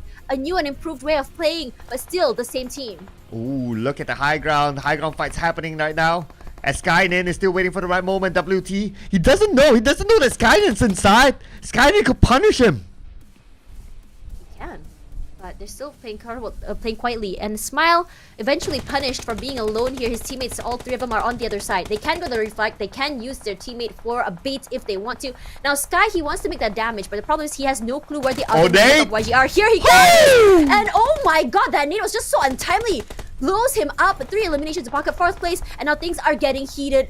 4v4, v3, well maybe 3 versus 4 versus 3 if GE doesn't get that revive for PBE. It's been huge. Rankit is just going around, literally ran. He's running, trying to get that information, moving in speed here just to be the distraction so his teammates can go for that revive eventually. West come in clutch here for that revive. We've seen West do some big, massive plays, but I'm surprised that GE is putting so much pressure to the point that they don't even realize that he's going there for the revive. Come on, boy. What a good play has been so far for PBE. 8 elimination points for them. PBE, they've been really, really effective this round, I must say. consistent play this week so far for PBE. So far in the overall charts, they are number 5, doing really well, but they need to do the business if they want to go further up the charts. 1 sec. Just saying no more 1 sec. Running out of time here. So YG with 3 members.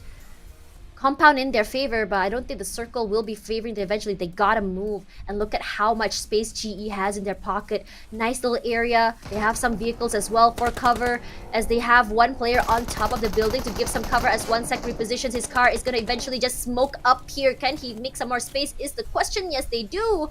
Marne on top, and we talked about how Marne was able to go for those long range shots. He puts in that damage at the same time, but that low ground is not giving them any advantage, because for GE they have a lot of throwables. You know what? Change that, because it's not there anymore. Master Smile once again dropped for PBE. They have the best area on the top side here. They have the smokes to play with as well. And I'm surprised after this long, finally Monboy goes down. What a huge spray coming in from Master Zai. Arimon goes down. Huge elimination. Ooh, PBE, who did so well now. Looks like they seem to find a roadblock that stops them from coming. And now we have YG as well, tossing nades onto the high ground, trying to get someone from GE, but GE, whoa! Big one by WD, knocked down onto West, that could be the opening, and GE is out! Cole is still alive, 1v2, make it 2v3, can PB pull off a clutch?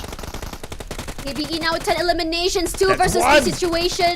Don't have the numbers advantage. WT goes down. Marnie needs to go for the reset. He's just playing run and gun here. But Woo. YG comes up on top. PBE making the noise, but YG silently takes the chicken dinner away. Another second place finish for PBE. These boys, they are on the roll, but this time they managed to get themselves more than 10 elimination points. But we have to celebrate Younger Galacticos claiming their first chicken dinner for the week. My copium picks are coming up on top here. And the thing is, we have seen them yesterday. And these are one of the longest standing teams that we've seen around. We've seen their potential. It's just whether or not they're going to be coming up on top with how they play. And looking at how they've played here, they know exactly when to tactically retreat, when to go a little bit more aggressive.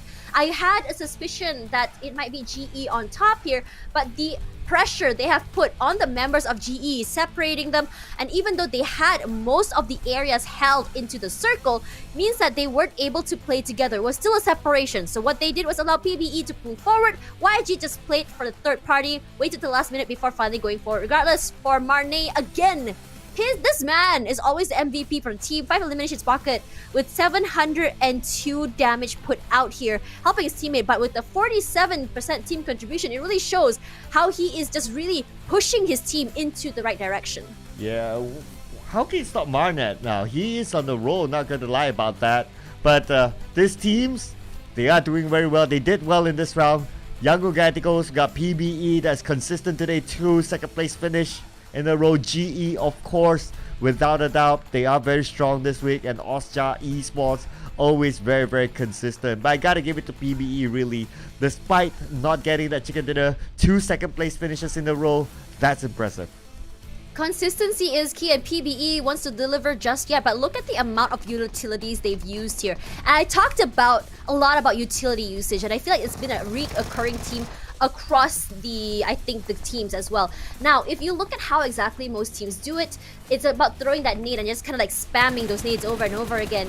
And we also see teams also doing this thing where they throw a nade. At the same time, you have one person rushing in with a vehicle or a motorcycle, either to distract or to run someone over or just give up that space. Now, we also see this situation. Rankit in particular has caught my eye on how he plays. It's very aggressive. It's a little bit off way from the team, as though the team said, you know what, Rankit, we believe in your firepower, so we're gonna allow you to just play away from team. We don't really need you to be with us all the time, but you can go forward, take this 1v1 isolates, go for a multi-kill if you want to, but we're gonna be around for that trade. But for YG today, this tactical, I would say passive aggressive sort of approach is really suiting or working out in their favor, because we talked about positioning yesterday for YG hasn't been in their favor. Circle's a little bit complicated as well. And on top of that, it seems like they were pincered. But for YG today, knowing when to retreat and reposition has been huge. And with that, 11 eliminations in their pocket puts them at 21 points. With PBE, 6 rank points, 10 elims.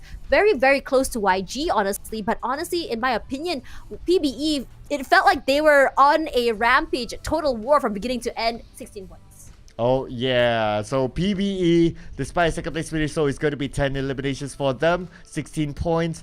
But for FOD, the only team without any points at all, that's kind of sad, considering that they're a team that did really, really well last week. This time, Axis only managed to get 1 point, but TX 2 points, so we still have those bottom teams not getting that many points, so it's something for them to improve on. Yeah, but no one is able to snag that top spot from WPM and GE just yet. But Austria just now getting that, I would say, third place, fourth place finish still gives them some points going forward there with 85. Now, you can see Sin slide down there, but Sin hasn't played their 10th match just yet, so they do still have matches to go. SBYG going up, and YG has been very interesting. They kind of slide all the way down the second page and then come up at the very top again at 6. It's as though they haven't been finding that sweet spot for consistency just yet. I'm curious to see how PBE still maintaining 5 despite their stellar run. Oh yeah, but looking over at page number 2, so we can see that the top of page number 2, all these teams got their own chicken dinner. Flash Vision, however, because of the amount of points collected in the previous round, they slide down to the second page. They were in page number 1 for majority of the week. And on the other end, of course, Axis is still down there. A lot more work for them to do. They have a 10-point gap with Enigma. But it's not only Enigma that they should aim. They should aim to be in the top 16. And if we talk about the top 16, it's 24 points gap. That's about like 1 game-ish for them to catch up. I think it's possible. But at the end of the day, we also remember that we are now at 10 points, which means that we also can't just play for our placement points. I think that we've seen teams like Enigma who go out quite early. And no, not quite early. They go out nicely at maybe 7th place, 8th place. They get that placement point, but 0 kills in the pocket. And because it's less points for placements now, it's very, very important that you do know when to get those picks. And I was talking to Choo Choo about, like, sometimes each team is over-committing into a fight. Sometimes it's more important. It can be just as good to just pick and skedaddle out of the way. Just be really sneaky about it. Yep, and next up, of course, we will be having another match inside Erangel again. So we will take a short break, ladies and gentlemen. My name is Sir Cloud, together with Tash Buddy. We'll be seeing you after this.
Hello and welcome back, PUBG mobile enthusiasts. This is the PMPL SEA Wildcard Spring. I'm Tash, but alongside Sir Cloud, we are your shoutcasters for today. After two explosive maps of Sanhok as well as Erangel, we are now moving to map number 3. And I hope that chat has been having the best games we've seen so far. Oh yeah, I'm sure everyone's watching this with their hands holding tight to their drinks, to their chair, whatever, because it's an amazing day. We've seen teams that didn't really perform last week perform this week, so hoping for more of that. I really love those comeback stories.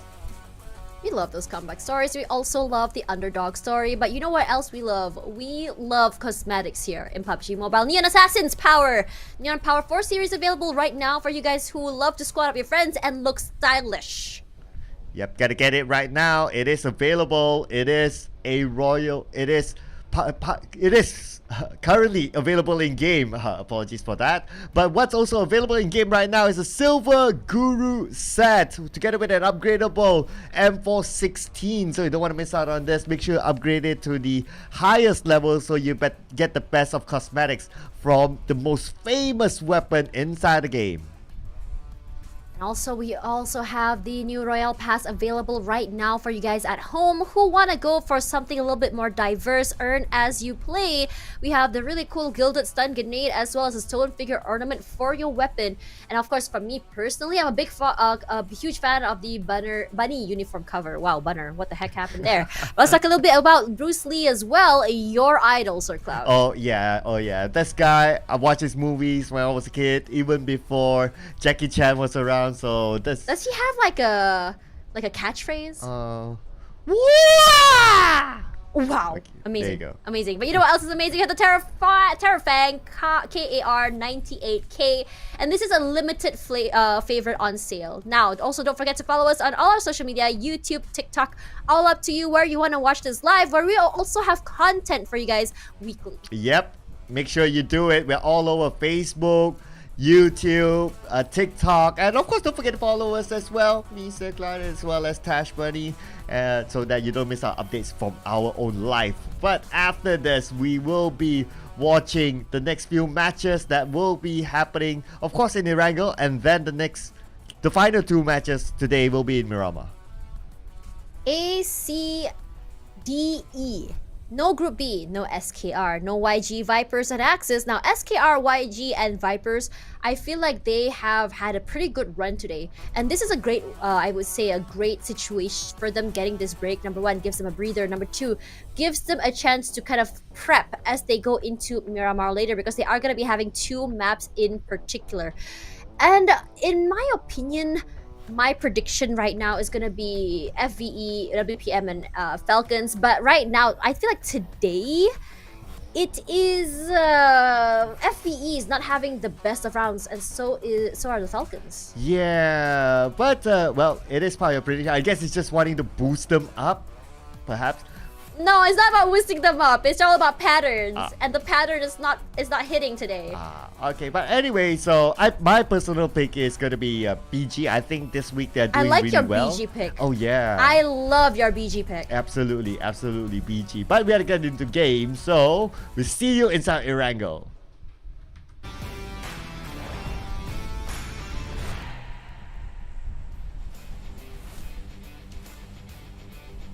We had a very, very explosive map just now in Erangel. You know how close that chicken dinner was? It could have gone 3 ways. And that is what I am expecting for this map in particular. Now, Sir Cloud, we talked about BG having their explosive start here. And with this flight path, what can you sort of predict? Well, it is a very balanced flight path. So, I mean, that's kind of cliche, right? Everyone can look at it. But that also means that the possibility of early encounters, trying to get vehicles of their own, might be a little bit lesser, because this kind of flight path, everyone can drop straight into their areas of their own natural drop spot. So we might see another chill start for all these teams. Yeah, I was very quiet earlier, and honestly, I was a little disappointed. Nothing wrong with it, but as a viewer, as a caster, we love violence. We love action from beginning to end.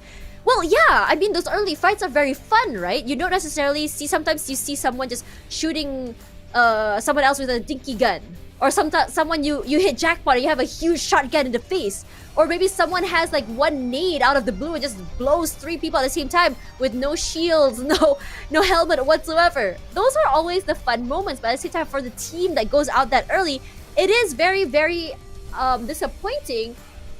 WPM, oh, I think we might just get your wish, Sir Cloud. Look at that circle. Okay, there's still a percentage that it might end up inside a military base, so I'm keeping my hopes there, but it looks kind of likely that it could be in Fairy Pier. But oh, I think we spoke too soon, Tash. Looks like we already got a first blood. What? I looked away for 1 second to sneeze, and then it was gone. Did I just jinx them? Excuse me. Yeah, Tash's caster's curse is in effect. Yeah, it's an effect, and they were actually one of my predictions as well. But we've seen some hero moves here. Falcon is high firepower, but for Sin as well, I think that Sin has had a pretty good run, especially for Holy Lanju, who I believe is the big flanker for a team, big person to come in and take space and just play right in your face. Now for APG, it felt like they had a good run earlier, but it felt like their run was cut short. Especially as they moved toward the area, they were kind of like in a situation where sometimes you're in the heat of battle with another team, and then another team like SKQ comes out, SKR comes out, and they third party and just catch you off guard. Doesn't allow you to get that reset, doesn't allow you to get that reposition, and it's just so frustrating at times because you think like, oh, that was a very hard fight to overcome, but that's the law of the battle royale, right? Nothing is fair. And everything is fair play. Wow, that's kind of like contradicting, but anyways. Wow, that sounded like Choo Choo's quote of the day. Wow. Yeah. Choo Choo, don't sue me for plagiarism. Yeah. Yeah. Sometimes they can be like, you know, those big brain quotes that make people just stop and think, and they were like, yeah, that makes sense, but at the same time, it's questionable. I don't know, but it sounds right. Yeah, Cloud. Do you have a shower thought at times? Shower thought? I haven't showered for like a week. Oh, okay. Sorry, too much info. Too much info. Hey! Oh! Hey! This man is taking a nice little holiday, getting on the gondola, going sightseeing. And it's gonna be Chewy that gets picked off there by H2O. But anyways, he's happy. He got his holiday. He didn't die, so... I want to be Panda right now. I want to go on a holiday on a gondola. I know, right? I mean, frankly speaking, inside the game, we don't see many teams actually using the gondola. Like, it's rare. Yeah! That made me so happy. That was a nice boost of serotonin. Thank you, Panda. Wow, that went scientific. Oh, okay. So anyways, it's the brain chemicals. Dopamine is the chemical that you get from rewards. That's why I said it's a huge hit for dopamine when you have those really high risk, high reward plays, right? Because you win and it's like, oh yeah, that feels good, you know, and that kind of can hit you in the dopamine, that reward chemical. But at the same time, for serotonin is happiness. You see someone getting flowers, you see someone riding gondola, and that makes you happy. That's the serotonin. Oh, now I know why you've been asking for flowers. Yes. I want that boost of serotonin, you know? Yeah. Like, just like, oh, I got flowers, serotonin, happiness. Yeah, but the only flower I can send you... But you get, for gamers, oh. Touching grass is proven to boost serotonin. Oh. So go outside and touch some grass. Oh, okay. Never knew that. Looks like I need to try it out myself. Yeah. But anyway, Enigma right now not doing that well. I mean, it was a 12th place finish with 3 eliminations in the previous round. I mean, it's better than nothing, but because they're at number 19 in the overall, they need to go up. If they're like number 1 and they only got like 3 points, yeah, that's okay. But number 19, a little bit more work for them. I think they're going in round 2 for the gondola. Oh. You know what? Oh, okay. You know what? I respect them. Fair enough. I respect them for that. But poor Polly! He didn't get a ride. He's out there all alone, riding a motorcycle out in the blue zone. Not a great weather. He's probably saying to his friends, I wish I could ride the gondola. Why can you ride the gondola, but I can't? Well... What is this? This is not fair, guys. Well, that's why they're the players, and we're here talking about them riding the gondola. Yeah. You know what? I'm gonna download the game again after this. I stopped playing it because I got angry at my ranked games. Okay. All right. But I'm gonna re-download it now. But I'm not gonna be playing ranked games. I just want to go into the game and ride the gondola. That's all I want to do. Fair enough. Serotonin in your phone. Without touching the grass. Without touching grass. Just touch PUBG mobile grass. Yeah. Good enough. It's grass everywhere in this game. Counts. Yeah. Oh, look at this kid all alone. No way. No way they didn't punish kid for that. I thought they were like, oh, someone shot me. You know what? I was running over. That didn't happen. Oh, but look at the minimap. Like, they're surrounded. G-Lab needs to get away. At the same time, Flash Vision seems to be fighting H2. Oh, they were fighting since, like, the start of the game. But the best way to kill someone in this game is either a shotgun to the face or a run over with a car. But for some reason, I can never drive my car properly to run someone over. It's very frustrating. But you know what? It's been a long time since we saw a pan. Oh, yeah. Yeah. I wonder where did the pan thingy go? Oh, we just saw someone smack someone with a pan last week. I wish you were there. Oh, man. I missed that. You would have enjoyed it. You would have enjoyed it. Speaking of that, TM! We're just making his way downtown, driving fast, picking up his teammate, and Shroud picks up a kill. Can I just cast a singing the end of the day right now? Wow. You like that? Yeah, you seem to be in a karaoke mood today. Yeah. I've never been karaoke in my life, but you know. Seriously? No, I'm serious. I've never been karaoke, bro. Why? I don't know. I don't have friends. What? Don't judge me. Babe, don't make it sound like it's so sad, okay? I am sad. Sir Cloud doesn't want to invite me to go karaoke. We are going karaoke right after this. Oh, yeah! Together with Edward. Oh, heck yeah. Yeah, and because he's Production paying. guy also needs a release. Yeah, just because he's paying. But oh yeah. Thanks, Edward. That's the best part. But speaking of this rotation coming down to the southern side is putting a lot of pressure on a lot of teams. If you see, no, it's not the SMB. It's not the SMB circle you're asking for. It's gonna be a quarry circle. Again, but on a different map today. Just that was Sanhok, and now all the way to this map, Cursed. Regardless, quarry maps can be very, very tricky when you think about it. It's a lot of terrains, it's a lot of low grounds, and to get inside is butt.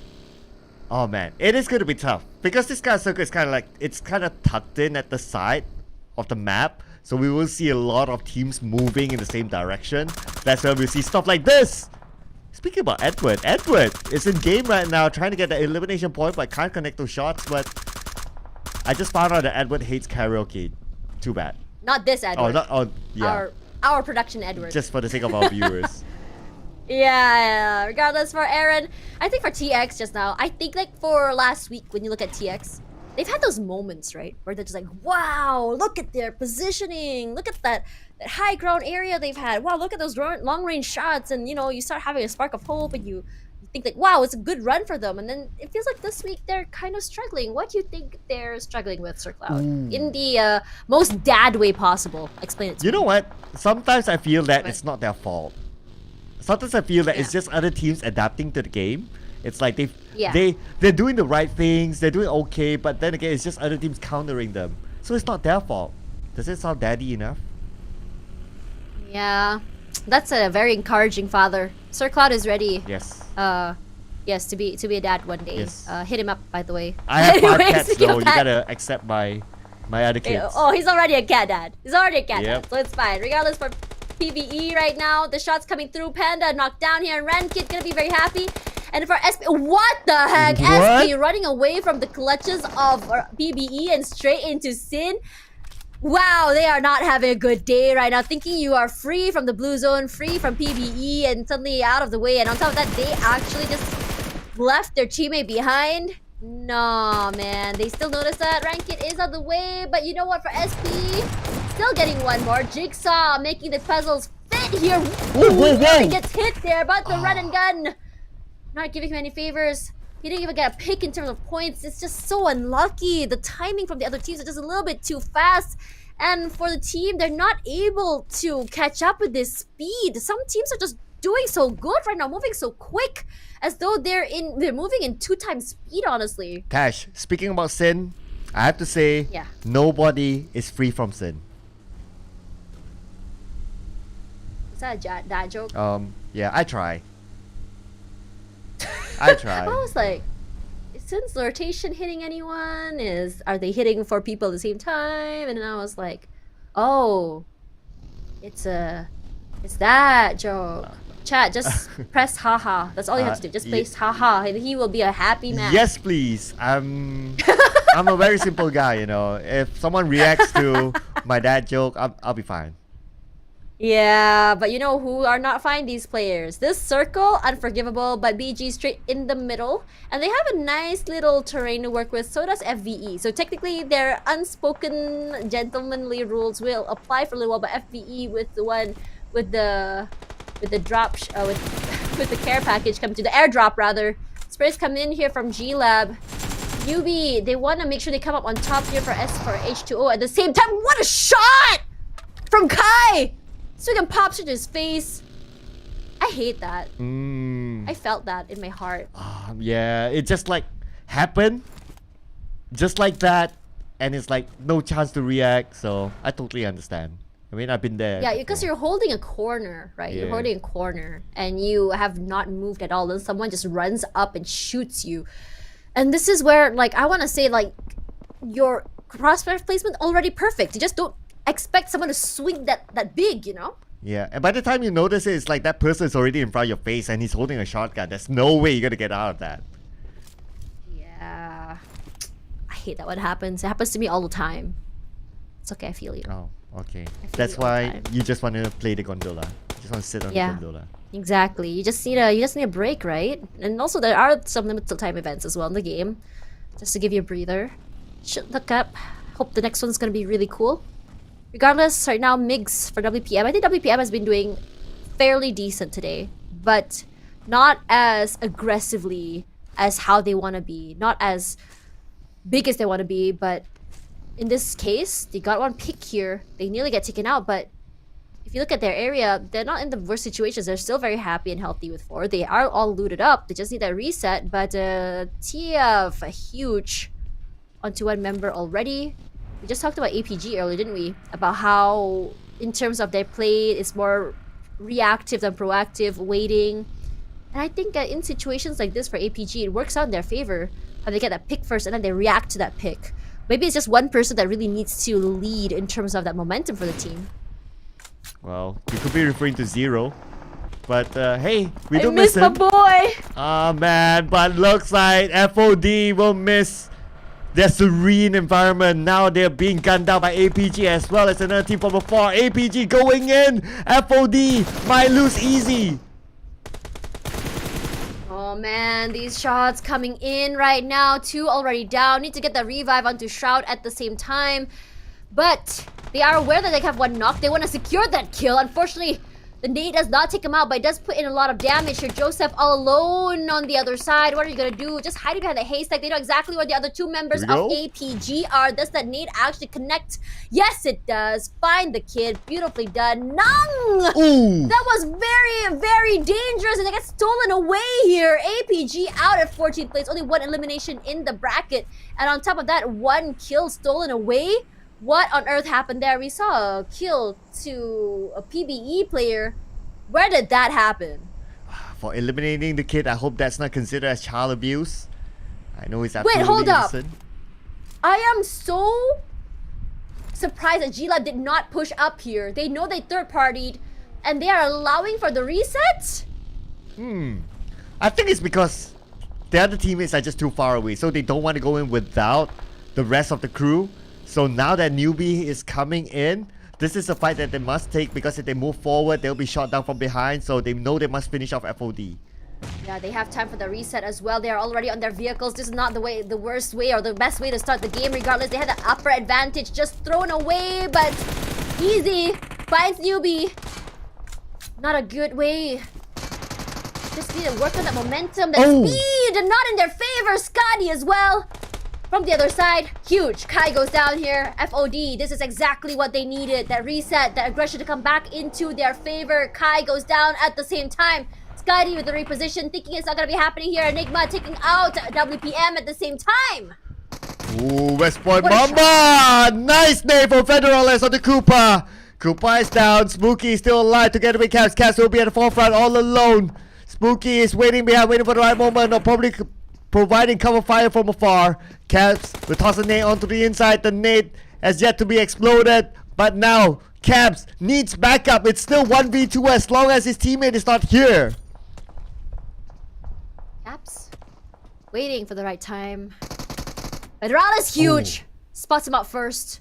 Just barely, honestly. That's a little pixel shot coming through here. Makes us go down. Koopa sends him to the grave. Federal is gonna get that reset, at least onto Michi. Caps so very low, and so is Caps and QB. Wait, the reset comes through. They healed up here. Not looking good. Oh, on here we go. WKM's favor. This might not just be Here the we go. situation. The redemption This is arc it. coming through. He spots Bam! it out, throws the nade, but here comes Spooky. The run and gun is huge. Didn't actually get one. QB nearly goes down. Spooky goes down first. But oh my god! They get them out in the end! That was a very, very huge fight, and it took so much time and resources, but Enigma wins. And that's the #1 team that they just eliminated early on. So that #1 spot could be in jeopardy, but we'll need to wait and see what happens to the rest of the crew. And now TX finds themselves in this compound, but there seems to be someone close by and they don't know about it. Here comes Sin as well. Andrew, huge start there from FOD. Moy with the sprays, finds Ranger at the same time. All he has to do is just pick him up one by one. The reposition not helping him at all in his favor. For SIN, look at that. 4 in their pocket despite only having 2. A statement, I have to say, as Monboy waiting in on the other side. They hear the footsteps. Monboy has to be careful. Okay, I believe he's last man standing, so they don't know. They heard the footsteps, but they're not sure where exactly Monboy is. Barbecue! Monboy, barbecue! 50% health, he still has a first aid. Buying time for himself by tossing those things. He doesn't have any more mollies. He doesn't have a smoke. He doesn't have any time. So the only thing that he can do is just toss on nades and hope for the best. But now, Monboy is just going to be burned down. PBE doing so well today, but out at number 12. This is huge for TX. They were just struggling today, weren't they? And that's exactly the point they needed to put in their pocket. Just enough to just really move it forward. And TX has one more onto a member of G-Lab at the same time.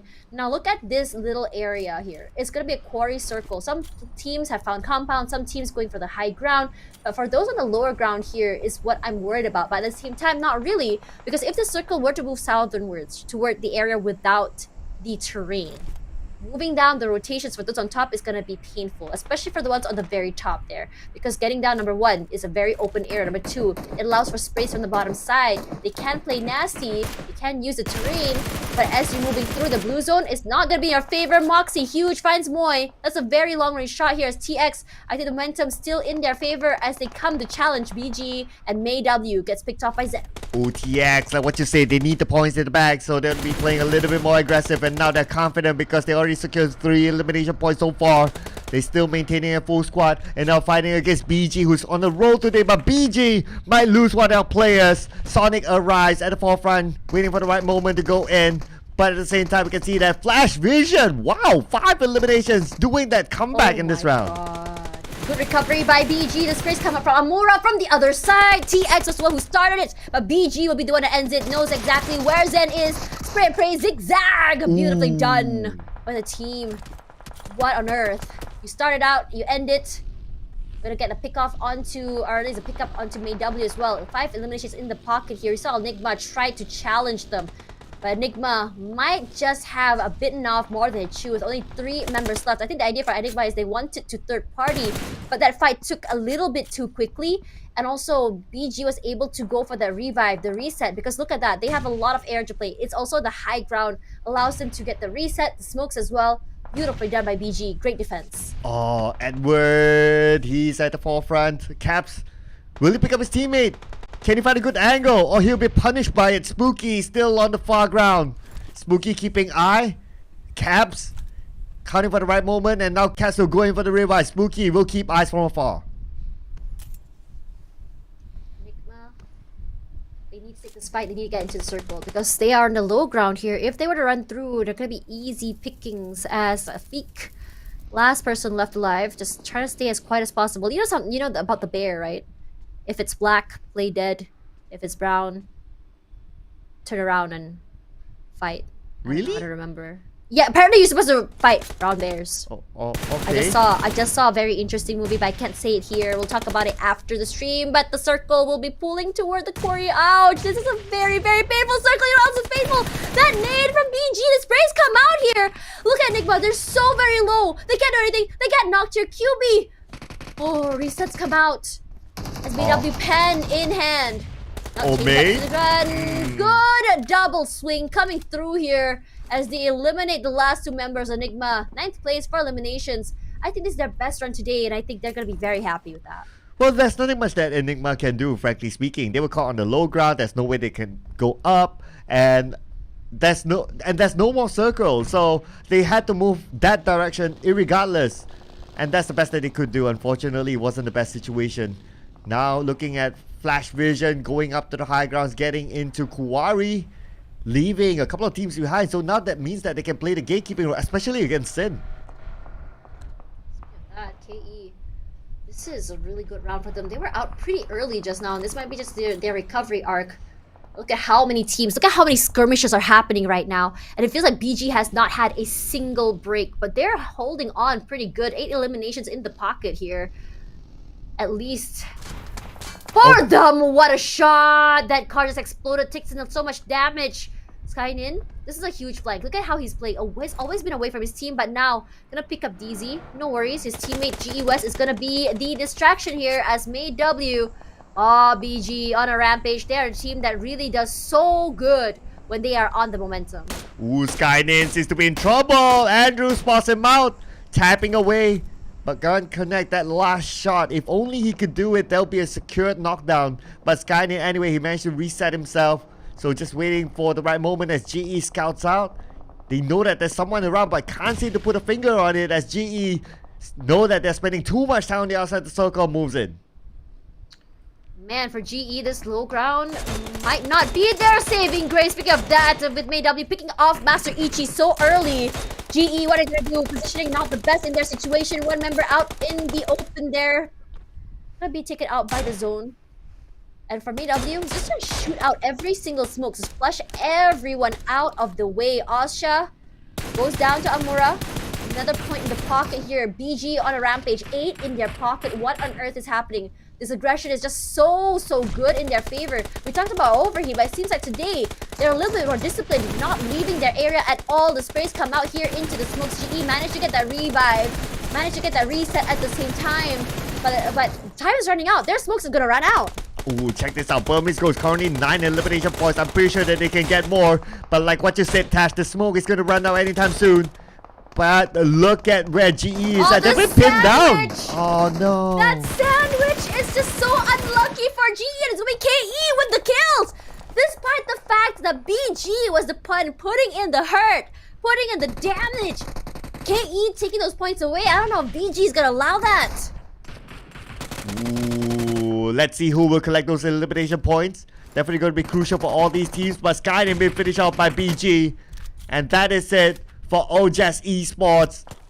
At the same time, we can see that GE, they are suffering. They're having a hard time trying to get into the high ground. They are in the circle, but for how long more? Seriously. Look at how packed this area is. No one really knows where exactly the circle is going to go. For KE, they're being smart. Play outside of the circle and having cover so that he can just go for the rotate. Now, FCon, I feel like GE is just getting cyberbullied at this point.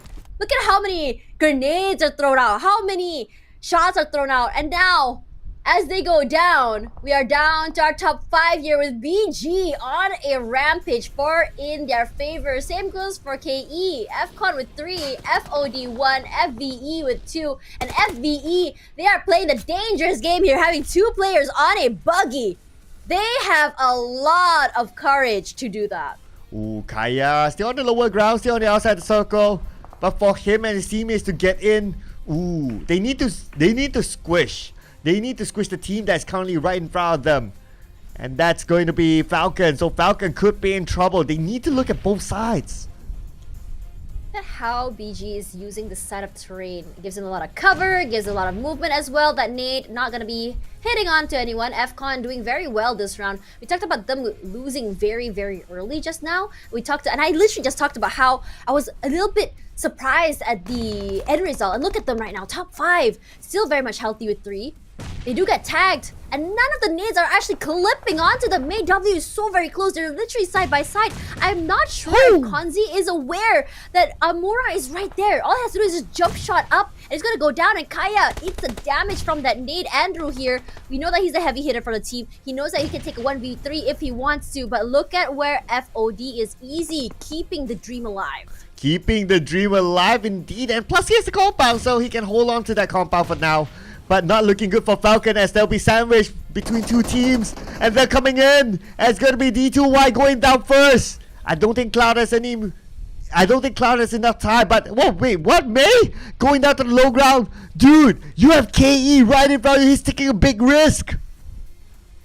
Oh, we love these big risks. Let's see how it goes. But FCon immediately getting deleted by the firing squad of KE, but now the push in comes through from BG.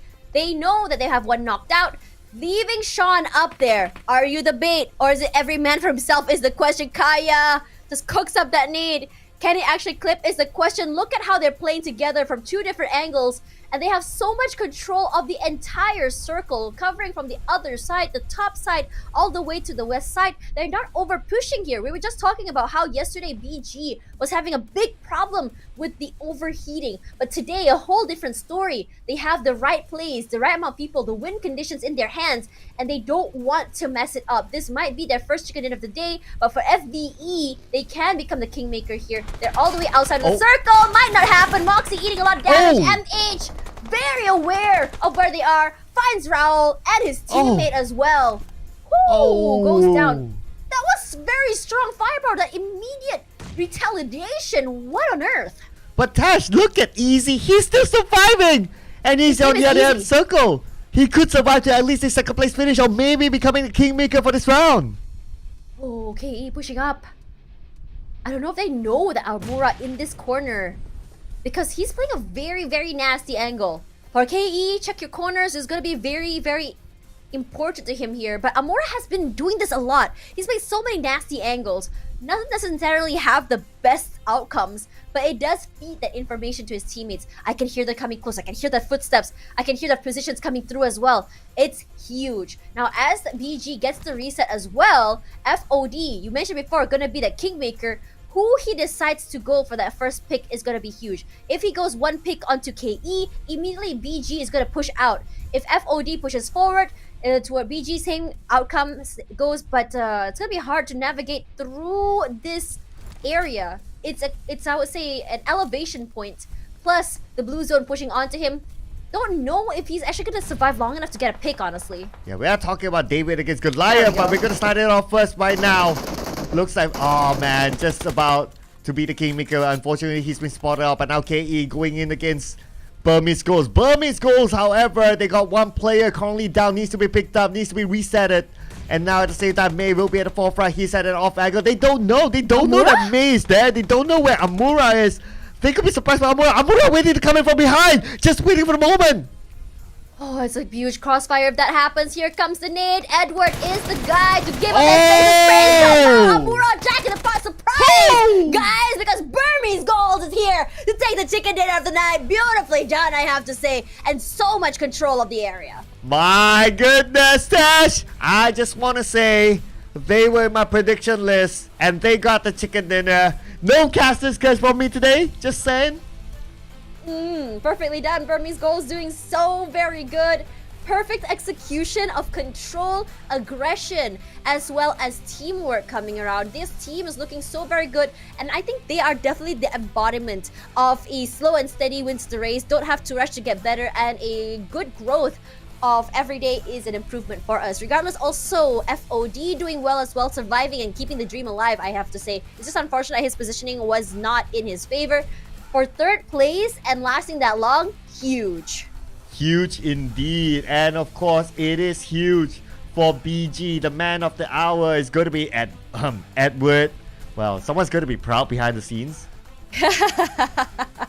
Well, look at the amount of damage he threw out. 1,167 is massive if you think about it, because it means that he's actually putting out damage. It's actually very, I would say, similar to what I saw from Migs, always the person to run forward through the through that damage out. And honestly, it's because Edward has been the guy that's been throwing out those nades. I bet you a majority of the 21 nades has been from Edward, and his throws have been very, very lethal. Beautiful Kobe's coming around, and even if it doesn't hit properly, the clips are enough to allow for that sprays to get those picks to send them home in the end. Yes, and these are the teams to watch. Of course, our top 4 teams, and BG finally stepping it up. I mean, they were great. They were doing decent last week, but this week, I mean, they have stepped up another different level. So BG today, every round, they ensure themselves points in the back, and now with the chicken dinner, it pays off. You know, I haven't seen WPM and Enigma take any fights for a long time, at least that early. A 4-on-4 that fast really caught me off guard, because in a lot of situations, WPM comes up on top, but because Enigma is a little bit more proactive this time, a little bit more aggressive, I think it actually just catches some teams off guard, get the pick, push up, and that was exactly what I was telling Tucci yesterday. So for today, I think across the board, the utility usage, the teamwork has been great. I haven't really been seeing that huge mistakes that we saw from week number 1. And this is the improvement that I wanted to see from them. Now, 25 points with 15 eliminations. This is a very, very aggressive BG. A BG that really gets the ball going. And I think for BG, if they start off the game huge with the first pick, with a good kill, for some reason, they seem to get that confidence and they go aggressive, and they do very, very well. Regardless, look at how big the point disparity is between BG and FOD, who right now 13 points in the bag, FVE with 11, and surprisingly KE, despite getting second place, I believe, only because they don't have enough eliminations, take 4th place. Oh yeah, so I mean, it's all about eliminations nowadays, right? So you gotta focus on that a little bit more. But anyway, can't really complain if you manage to get like this amount of points. A double-digit finish is always good. So yeah, I mean, at the end of the day, if you get a double-digit finish with this current point system, I would say it's already a great move.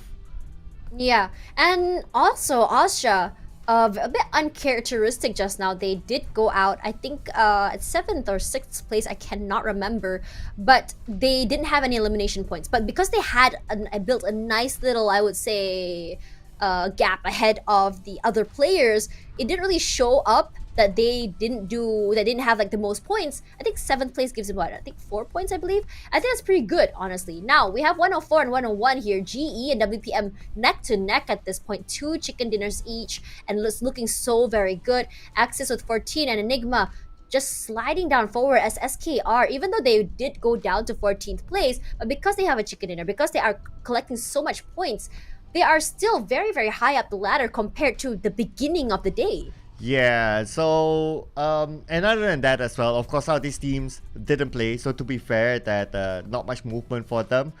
We look forward to seeing how they'll perform in the next round. Not much movement overall for page number 2, only like 4 teams moving up and down. So that's one. FOD and SKR with their own chicken dinner. Despite that chicken dinner, they're still on page number 2. So it just shows that, again, consistency is always the key. After this, we'll be seeing some of the return of these teams, like H2O, for example. Like Falcon, H2O will be playing again, and they're one of the page 2 teams that will be looking to get into the top 16, because it's quite tight for them, H2O, considering how they performed last week.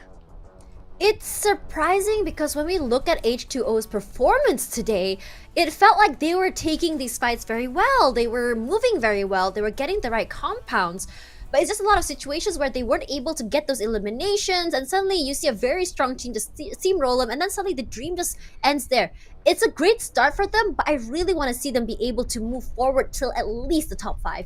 Regardless, don't forget to follow us on all our social medias, and YouTube and TikTok is where we are live streaming the PMPL SEA Wildcard Spring. Yep, so all of these social medias everywhere, whichever language that you prefer, feel free to follow. Don't forget to follow us as well, just putting it out there. We're on multiple platforms too, so you can find us. Yep, and after this, we will be looking into Miramar. We're going to have a switch of a map here, and this is our top Miramar performers so far. Isn't it funny how these Miramar performers are the teams that do generally well in Erangel? And I remember back in the day, we'd see a very big disparity between teams that do well on Miramar and teams that do well on Erangel. And we have a different, like some teams even have a different lineup for people who play on Sanhok in general. And now it feels like across the board, we're seeing that consistency across all of the maps. And I have to say that, yeah, because it's not necessarily like a new map or a new situation. And if you've played that map for so long, I think that it's fair to say that each map should be having the same amount of attention with the rest. But WPM, Austria, FOD, and Sin is the teams to look out for. WPM, known for their aggression. Austria, great for taking up space and going in for that 1v1s. FOD, great teamwork. And Sin, they roll I'm kind of amazingly surprised. together. I'm kind of surprised to not see GE up on the Miramar Yeah, charts, actually, though. yeah. Now that you bring it, yeah. I wonder why. Yeah, I don't know because like okay, Sanhok obviously they're there, Erangel they're there, but Miramar, could Miramar be their kryptonite? Maybe because some teams do have some trouble with positioning, and if you remember, for GE just now, every time we had a fight near a terrain, they seem to struggle. They seem to not be able to take that space as quickly as the other teams, and then they're stuck. And I'm wondering if this is the issue whenever the circle goes toward Quarry, goes toward, I believe, Erangel. Regardless, my predictions here, I'm surprised that I had a Copium pick today for VG. They're looking good, but I really want to see more from APG. And it's the same thing I saw for H2O for APG as well. We know that they have the potential. We know that they have the aggression. But it seems like halfway through, they just get halted. And I want to see them be able to just roll forward. Maybe a top 5 finish just to keep the ball rolling for them. Yeah, a little bit late with your prediction, Tash. If only you picked BG before. But I hey, know, I'm so sad! But who Wrong knows? map, yo. Who knows? They could be the team to get a double chicken dinner back to back. We haven't seen that yet. You're right. Not at all. Not at all. But I'm still hoping for H2O to get the chicken dinner. Last week, they failed to do so. So hopefully this week they'll be able to do that. Because to me, H2O is a team that is close to my heart. To a certain extent. Why? Because they played in PMPL MYSG back in Season 1. And that was my first PMPL. And they were there. We had a live event. Get to talk to the players. So although there's a roster shift, but I still hope that they'll be able to get through. So much. It feels like favoritism. I'm just kidding. You got APG there too, okay? You got APG there. Zero's not there anymore. What did you eat Oh. today, Zero? Okay, let's talk a little bit more about the teams here. I think that for WPM today, that they have these pop-off moments. And I feel like when they pop off, they really move forward. I wouldn't say it's the same way like Burmese Ghouls do.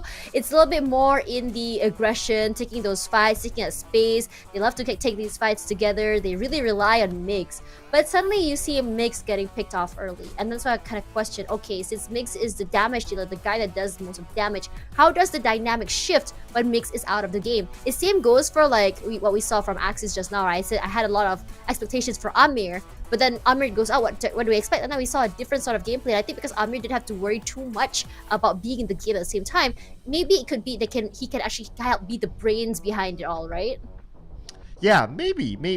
Because when they are out of the game, doesn't mean that they cannot contribute at all. They can still give like, hey, you guys, you know, let's try doing this, let's try doing that. And that could be an advantage because if he's not playing the game, he doesn't need to worry about himself. He can think a little bit clearer. So sometimes that could be a blessing in disguise. Yeah, speaking of that as well, if you look at your picks here, I mean, FCon has been doing pretty well as well. I was talking about how FCon came a little bit short in the first 2 matches, I feel. And just now, I felt like their positioning was really good in terms of taking up the space. It's just unlucky that they ran into KE in terms of like the firing squad. But holy moly, were they aggressive, especially Andrew. And I feel like for this week, in week 1, they kind of relied on Andrew a lot, especially to put in the damage. I don't know why, but whenever I think of Andrew, I think of our friend Andrew from Crit Esports. Okay. Anyways, yeah, coming back to my point, wow, just got derailed there. But coming back to my point here is that FCon, they do have the firepower. The step up is coming through here. They're no longer putting all of that pressure onto Andrew, and I love to see it. And I think that this close match just now might just translate into a good shift in mindset for the team moving into Miramar. Yeah, and of course I have to put GE in as well. Despite them not hitting like the top stats inside of Miramar, but hey, I mean like the other two maps they did really well. So probably a little bit of an underdog pick here for GE. They have proven themselves in a small map, a medium map, and now it's just the big map for them to get on the charts. I mean, I talked about how GE is individually as a team very strong. Individually, as in each player is very talented. Each player has the firepower. But perhaps in a bigger map, they kind of struggle to maintain that chemistry, or rather their positioning together as opposed to other teams. Like if you look at WPM, how they play, it's always a buddy system coming through. It's always a double swing together. It's always a good cross.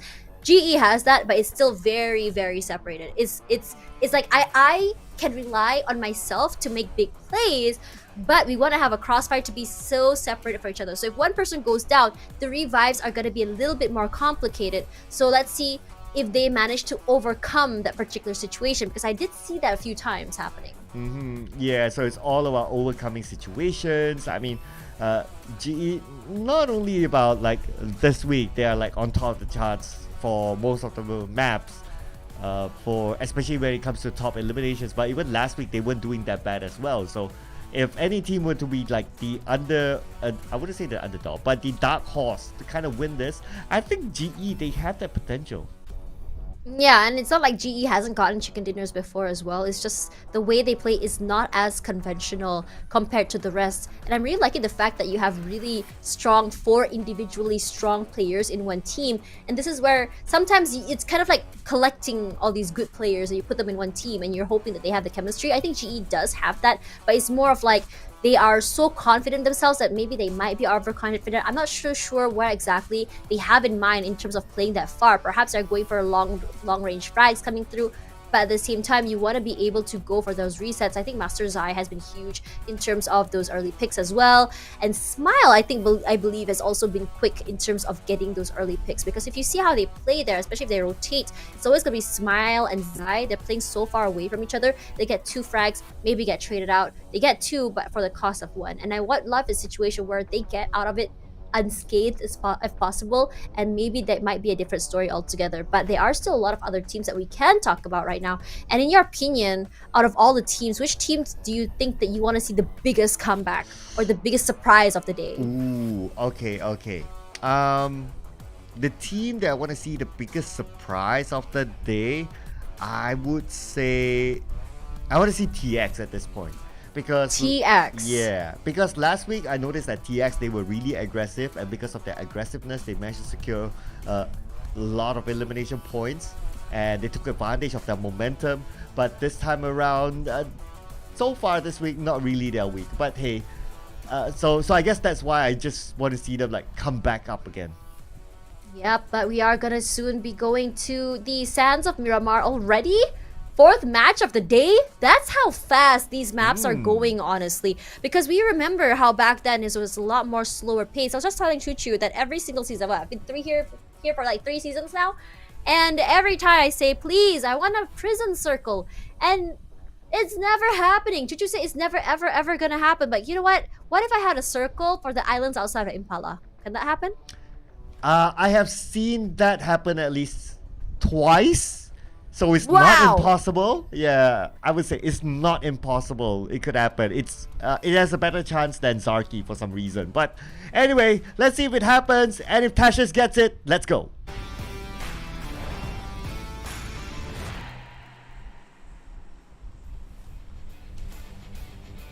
Whenever we're about to have a good circle, or rather my favorite circles, I have a good feeling, and I don't have that feeling right now. It's unfortunate. Regardless, as we go into this map, it's going to be a test for rotations. It's going to be a test for how you're going to be going for which areas you're going to hold. And it's going to be from the islands of Higos all the way up to Campo Militar. And it's going to be skewed up toward the right side. So I think it's going to be a long walk toward Crater Fields and El Pozo and Trailer Park. Regardless, this area does pass through a lot of urban areas. It's going to be a lot of buildings to loot, and I think in a lot of situations, at least from what I've seen, some players actually have a gentlemanly agreement to quietly loot and quickly leave. Yeah, and I guess that's like somewhat like a gentleman's agreement because you don't Are want to you be. a gentleman though? I'm not, so I don't. I don't do such agreements. But well, if the other party would like, I will depend on the situation. If I need to take them down because it means qualification to the next round, I would do it. Well, okay. Here's a question for you. Right. Have you ever seen at a tournament two teams dropping down, and just this one player just going around punching people? Like no weapons, like he just goes around punching? Yeah. Just straight up go for it. Well, not that I know of. This ain't MMA as far as I remember. I mean, like, what if, right? You accidentally drop in an area and your teammates are already looting everything. You're not able to get anything. So you decide to be the distraction and punch the heck out of people. Wow. Yeah. Now I know what Tash would do when she's in your team. Gotta be careful. Yeah. I'm the distraction, yo. You are Speaking already of- very distracting. Oh man, that circle down south. It caught me off guard, honestly, because I was expecting somewhat of a central circle toward Los Leones, but it's a little bit more south. I mean, it can end up in Los Leones, but it's still gonna be a very painful rotation because it was like what, 30% water, that circle. So you can't really figure out if it's gonna be all the way south or it's gonna push all the way north, because we have seen some really hard shift circles, and I hate hard shift circles. It's so frustrating for me as a player, but for viewers, like, hey, let's see what you can do this time. Yeah. That's where we can laugh at the players. I guess that's the whole fun part about it, right? Well, it's not laugh at the players. You laugh at the team that you don't like. Oh, okay. Yes. I can't think But of you have- one. I love them all.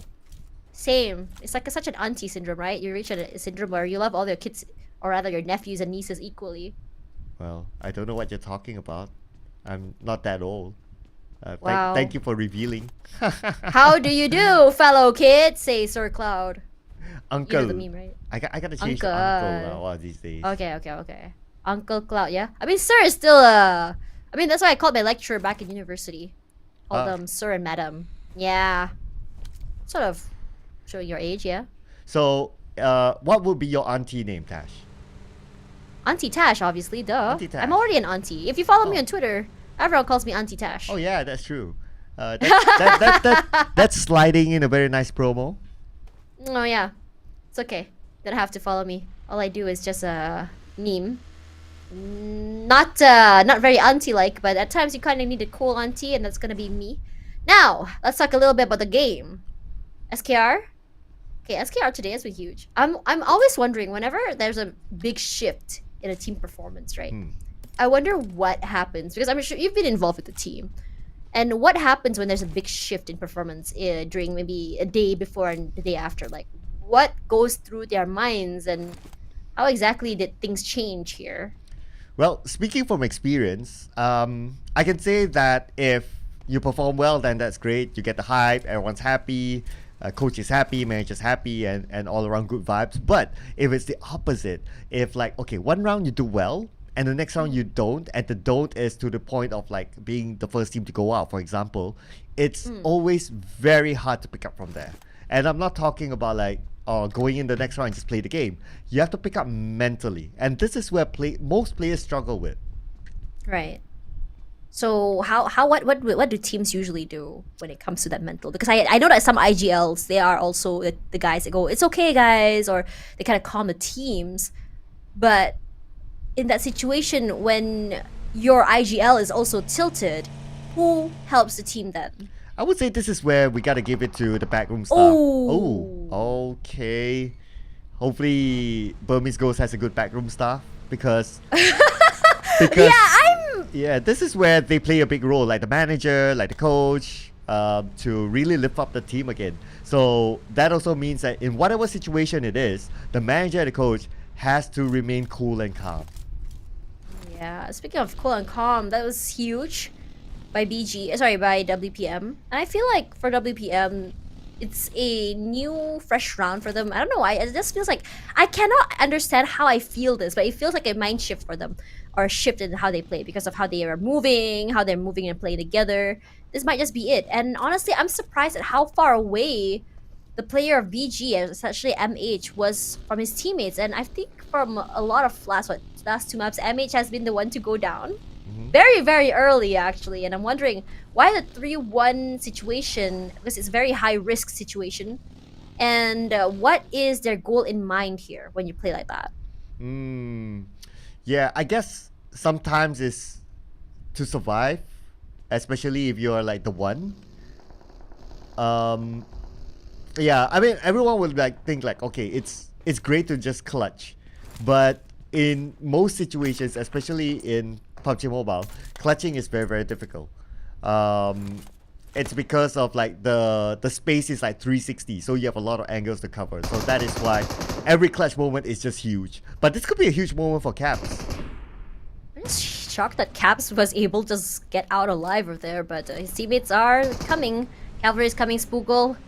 Gonna be repositioning. Look at how the other member is so far away. Gonna be playing this long range here. Rain has been putting a lot of damage onto QB. A lot of damage, but Cap still finds one! Okay. Huge into Deja. Spoogle is outside. He's gonna get that reset, no worries. But it feels like for Enigma, again, that timing. Hesitation coming through. Here we are. Do get the revive, but can they swing out together? Speed goes down. Spoogle gets the pick off this time. Jump shot comes through. Deja gets that reset. Still one person left alive, and that's the end of Vipers. Never mind, I was just talking about timing, but it looks like for Enigma, the timing is looking a lot better. Especially since Rain is so far away. It felt like that one-man advantage, at least the less man advantage from his angle, is not going to help out, and he goes down in the end. Yeah, and it does help that the fact that they eliminate a team that's not too far away from them in terms of overall chart. So with that elimination, it gives an opportunity for Enigma to overtake them, but they still need to collect points in the bag. Right now, we can see a gap of say of 7 points. So they still need a few more elimination points. Oh man, with BG already one player down, May W got tagged off here. Not too sure which team was in front of him just now. There's two actually. I believe that one of them is KE.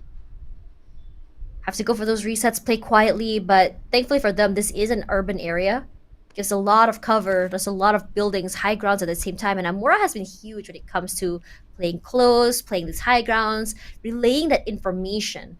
And look at how many teams are inside Los Leones already. Okay, my prediction is coming through. It's going to be a urban warfare perhaps into Los Leones, and I'm kind of hoping for that because for Chuchu, she doesn't like urban warfare situations. She says that it's very boring to her as everyone is hiding inside a building. No one is going to move until the circle moves on at the end. But isn't that the fun part, right? Because when you get that final circle, it's so exciting as everyone's just jumping in and out, up and down. Who has the advantage? Whose house is going to be taken over?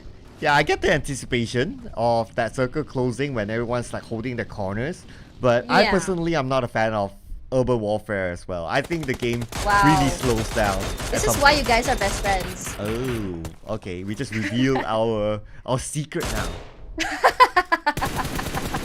I was gonna reveal SP, revealing themselves. That's a lot of damage putting in for easy. That's a huge spray. And honestly, it's given the fact that they were moving pretty fast, SP gotta admire the tenacity and just being able to just go forward and just kind of separating out of that, because we've seen so many times where we have 4 cars moving at once. The last car will always get blown up and then someone just gets knocked out. So the fact that they're able to reposition into different areas, kind of split up a little, gives them so much space to move, and SKR finds one. Tiev, lock your doors. No, that doesn't really matter. Those shots are sharp. SKR with the reposition. More shots coming through from APG. They need to go for that reset and they get that pick off here. Not happening. TF gonna be secured by SKR. First kill of the day, or at least for the map for them. As another 2 go. Sorry, just 2 members now out of the way. 1 member out of the way. And the other members for APG have to give up that space. They cannot take this fight. They need to go for a reset. They need to find more utilities. They need to find more resources. With this reset coming through here, look at how much damage is coming onto Power's helmet already. They don't have a lot at all. They only have 4 grenades to play with. Yeah, and plus because they lost 1 player, they need to move into a smaller compound. Because if they don't have a full squad, it's hard to cover more angles. So with that number that they currently have, a small compound works. But speaking about compound, so teams currently in the middle of Los Leones, I think they'll chill for now. anyone will be moving when it comes to those areas in Los Leones. I remember the first time I casted PUBG Mobile, I was asking, why is everyone in the same building and not moving? It's because no one knows where exactly to expect anyone. And this is why I think for you and Choo Choo, as viewers, as casters, it's not very fun. That waiting period is just so... I mean, like, yeah, the ending is great, right? But the waiting period is so agonizing. No one's moving. No one is revealing themselves.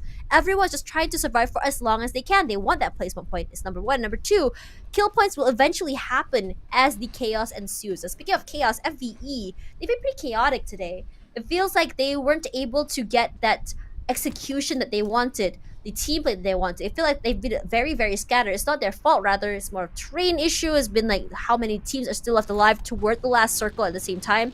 And the teams that has been sandwiching them. It's just been so unlucky, their positioning, honestly. And speaking about FVE, a little bit fun fact about this team. In terms of nationality, they are the most diverse team of all. What? Why do you say that? So they have a couple of Singaporean players, a couple of one Malaysian player, one Bruneian player. Oh wow, that is definitely a melting pot of Southeast Asians. And speaking of Southeast Asian, Malaysia is there. Naxis is from Malaysia. I don't even know at this point. I'm just saying things. But Nasty does go down here. SP wants to go for that pickoff. Let's get tagged just now. We saw the vehicle get shot at. And here goes CC with these sprays to come out. That's some nice damage coming through here from Dabe. But not enough to... Dabe was like, here. Can you shoot from there? No? Okay, I'm just gonna get out of the way. Sorry you missed, my friend. Yeah, he's just trying to bait like, okay, where's that shot coming from? Okay, he's up there. Okay, so guys, whatever that you do, don't position yourself behind. But, so we have Yangon Galacticos currently... just picking a good position. I mean, the map is still fairly big. The circle is still fairly big. So with a full squad, they can still cover multiple angles. That's absolutely fine. Don't seem to be challenged for now. And even if the circle shifts, there's a possibility that they could still be within it. Maybe just by the edge of the circle next. So we just need to wait and see, as we have about a minute and a half more before we are shown the next phase of the circle. We can see a lot of teams migrating into Los Leones, and it's totally understandable because right now Los Leones is the center of the circle, and if you manage to slit yourself into the center, of course your probability of getting that circle, that next circle, is higher as compared if you're playing by the edge. And it's really worth it because Los Leones is a big city, even bigger than Pochinki, so you can slide into the city. Whether you want to go straight into the middle, that could be a possibility, but a little bit more risk, but it's okay. But if you can slide into the sides, slowly move from building to building into the center, that's even better. Especially managing the roads that's around Los Leones. So you don't want to be caught like the circle's on the other side and then you're on the other side of the road. So that is always that risk there if you don't consider that into the factor when the circle moves. But now we are looking at SKR on the outside. I wanted to ask you. They're playing this differently, Tash. Why do you think they're playing this differently? What's different here, actually? Okay, so I think that... because they're just thinking the opposite, right? Like, maybe in their minds... Is it opposite day today? Yeah, maybe. Because, like, everyone's going to play inside Los Leones, inside the city. And if they play on the outside, they can buy more time for themselves. Actually, that's smart because the circle is pushing toward the north and it's not pulling toward the eastern side. It's like half with buildings and half without. So we also have YG playing on the terrain as well. So personally for you, would you rather go for a high ground terrain or would you rather go for a compound? I think high grounds are better, but let's focus on this fight for now, as we have West Point Mamba coming in to that one compound. That compound seems to be pretty good. Yeah, it's by the edge of the circle, so it's kind of okay, and it's fight that they needed to take. But Enigma sharing the same compound with their opponent. Enigma's pretty spread out though, so they need to come back up their teammate. I think that's always been their issue, hasn't it? WPM plays together, but at the same time, WPM, when they're too close to each other, these sprays are massive coming through here. And again, explosions happen. Michi does go down. Caps gets tagged out here. No clue whether it's from the members of BG. Remember, we had Amura playing the high grounds, playing those long range. GE actually taking a fight onto BG. Koopa, all the plays, all the spots do in that area. Despite the smokes, should have had his teammate walk him onto the other side for that revive instead.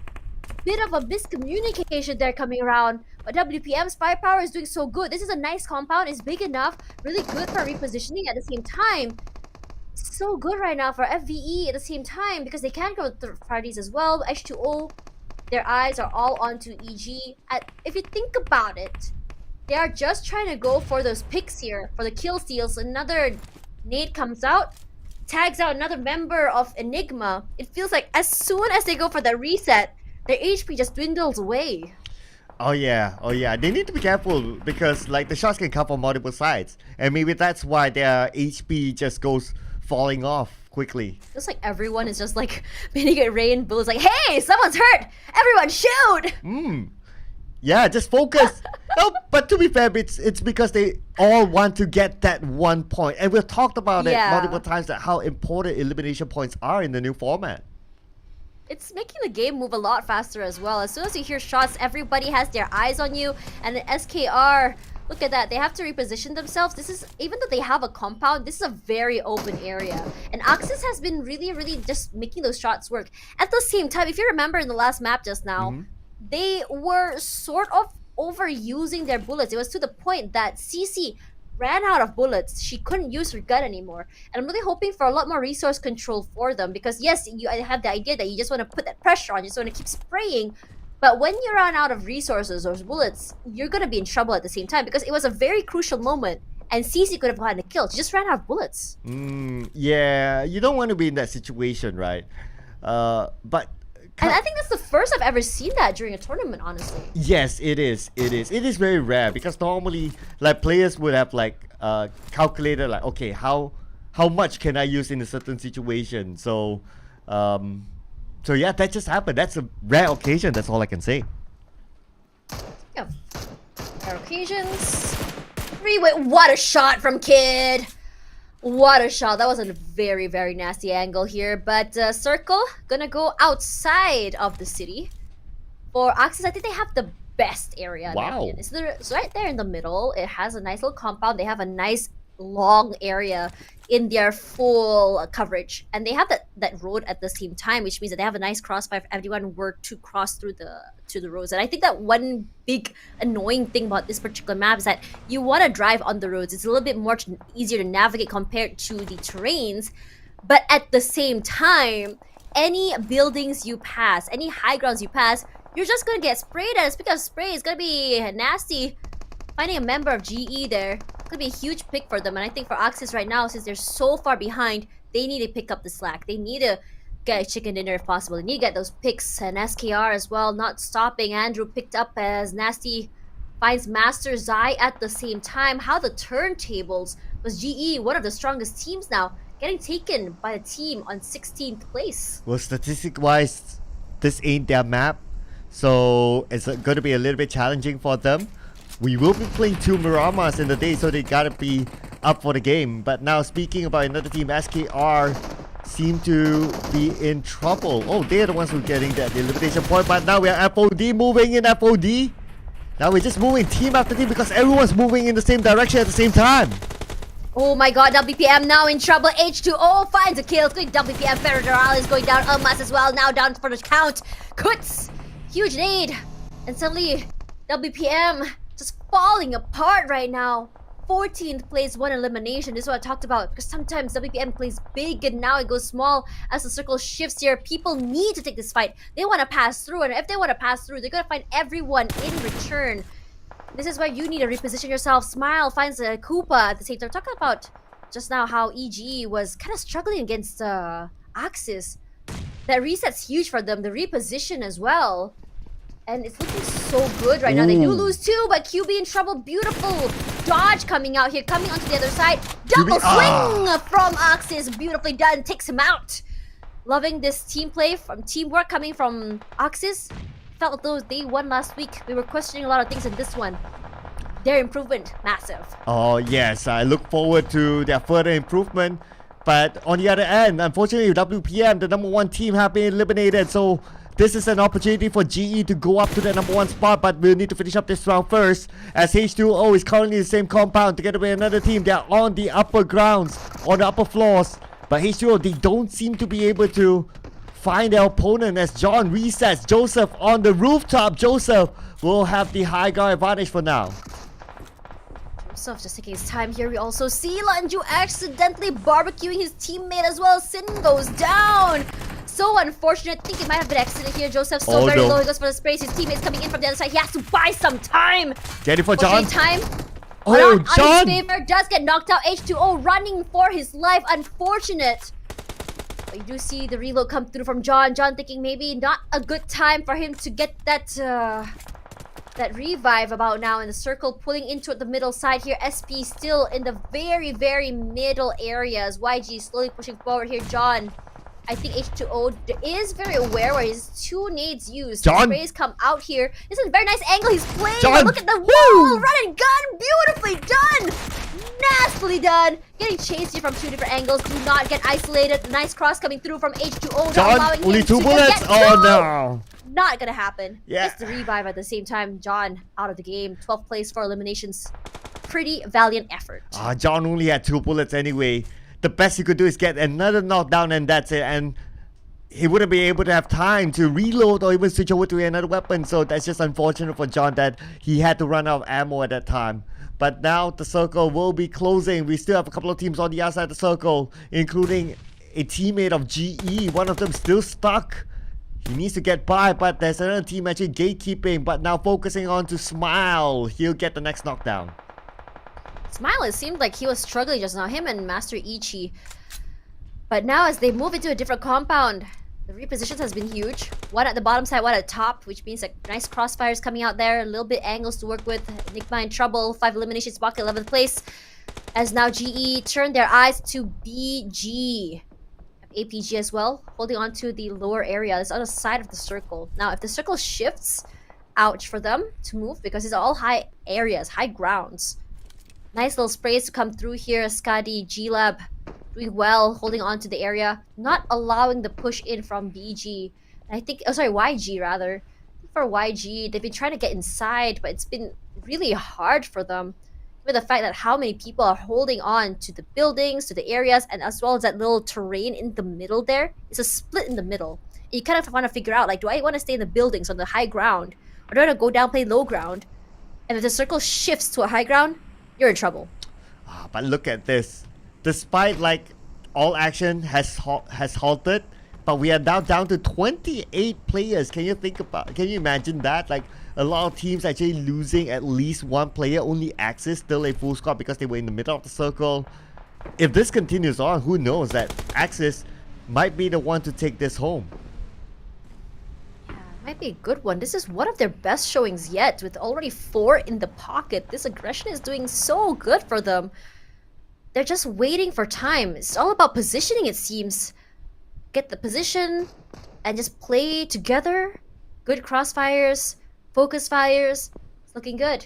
Now for APG here, they haven't moved at all. And holding into that area of the compound, if it was to push it up, look at how much area it is if they were to push out there. They have to cover a very flat area. They have to be able to find a way to wormhole through together. Yes, they do have smokes, but how many can you use before it finally runs out here? And despite that angle Master Ichi has been playing, I don't think he spots anything out. You hear shots, but no shots are actually making contact. Look at how everyone not moving a single inch, and this is exactly what you and Chuchu talked about. Ooh, yeah, so everyone's just holding it. But I'm worried for G-Lab right now. Now that we see the circle shift, G-Lab is on the other side of the road. This is where road management is important. But now YG, they're going in for the rush. Jigsaw gets 1, can Jigsaw get 2? But it's back up from Polly. Oh, that's so beautiful the way they played it. One person playing in the middle, and look at that very, very long range angle played by Polly there. It's so beautifully done. Does get tagged back in return. Jigsaw gets a pickup there. Gets reset, and Marne on the outside. And Marne, his job is to actually make sure that no one gets tagged out from the outside. But look at how many eyes are on him right now. Because that's what happens when no one is moving. When there is one single fight, all eyes are on you. And he was getting shot from 3 different areas. SP, Jigsaw, and Dabe actually gets picked up at the same time, and Axis with the jump shot encroaches GE's area and just completely obliterates them. GE only had 3, and Axis with 6, looking so good. And Enigma has already been lobbied here. If they get the positional points and more kills, they may just take up the 14th, even 15th place here. As Baby find one more, it's gonna be Labo taken out. Baby gets one more. Still playing aggressive, playing the long range here. Amir, huge clip onto the player as he runs into the compound, but no one is overextending, just playing for time, trying to see put as much damage in, not allowing for those resets. Oh, that was close. Amir almost got one for himself.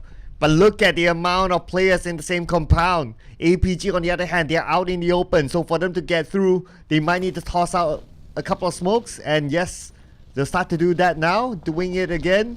Shot tossing it. They need to be careful of those high ground eyes, like snipers onto them. But now H2O moving in. H2O against Axis. H2O wore them down. Unfortunately, H2O down to the last man. Oh man, Amir, huge plays coming through here. Those jump shots are massive for him. Nate comes out, reposition comes through. Does it actually clip onto someone? No, it doesn't. But APG is in a war for themselves, coming in. G-Lab and YG to worry about. With APG, only 3 players left. Oh my god, Baby got some pick there. And H2O taken out by Oxys. This is a very good game for them. Moxie so very low. Good reposition coming in. His teammate comes out at the same time. They get a knock here. They're gonna need to buy some time for the reset. For the kid and the other members of APG, the reposition is gonna be huge. But they have no clue where the other members of FVE is. That is no time for them. Unstoppable. Axis, no clue what happened last night in terms of the reset of the mine, but it's looking so great for them in this particular map. Wow, all of a sudden Axis is doing really well this round. 10 eliminations and they've been winning fight after fight. Teams who wanted to take away the compound from them. This is a different shift of Axis. Right now we can see a good spread of elimination points between them, between the players. That means everyone's pulling their own effort. This angle, this compound has been giving a lot of value for Axis, and now we're already at 3, 6, 7 teams left as we're almost down to the last 5. And this urban warfare is so hard to navigate because you have no clue where someone's going to shoot at. FVE now in trouble. Look at how many eyes are on them. They're getting shot at from 2 different areas. Axis, SKR, YG. Sprays come out. They know exactly where Moxie is. Unfortunately, from this area, you're not able to get that nice little angle to work with. But it does actually give Moxie away. And everyone's eyes are on him. As CC playing quietly. And now, the stalemate happens. Everyone keeps quiet. I want to see what the circle's going to shift. 20 seconds left. Ooh, flash vision. They are caught on the low ground. They're taking a little bit of risk at getting that buggy, trying to get up to the high ground, but looks like they're caught still together with APG. APG is in the same situation. Man, APG, what are you going to do here? One more pick. Amir finally goes down. Takes a stop onto his rampage, but he's going to be fine. It's going to be very easy for the reset. He was on the very highest area here. But for BG, Amura all alone. We've seen this man do magic. We've seen this man actually get 2-3 picks playing in little corners. And I feel like if Amura can get a name, it'll be like Amu Cornera, perhaps. It's been like every time he does that, right? He plays those little corners, catches people off guard. I'm pretty sure that Axis did hear the drop, just whether or not they know it's him. Dragon coming through here, throws the nade, beautifully done onto Amir, takes him out of the way. That was a very close nade. Ooh, very nasty. Here's CC now in trouble. Moxie's the one to steal away Baby at the same time. This is just devastating for Axis because what are you gonna do? You're gonna shot from 2, 3 different teams at the same time. Amura gets tagged out here, found out by Scotty. Ooh, going on there, BG. End of the road for you as Shroud also gets tagged out here. Barely survives with the skin of his teeth. Oh, but Shroud, my goodness. In the end, Shroud been naded out by Chewy. Amir, no! Amir, he didn't know that someone's waiting for him down there. It's gonna be the kid. And that is it for Axis. What a valiant run. Number 6 with 10 elimination points. They could be the highest this round, but we don't know yet as G-Lab currently with 7 eliminations and they're not done. Here we go, top 5 right now is YG 2, APG for 1, SKR for 1 as well. Now G-Lab's in trouble. Look at the sprays coming through here. Dragon goes down. His teammates are very much alive. 2 down. Actually, no. Oh. The kid making big work of that APG.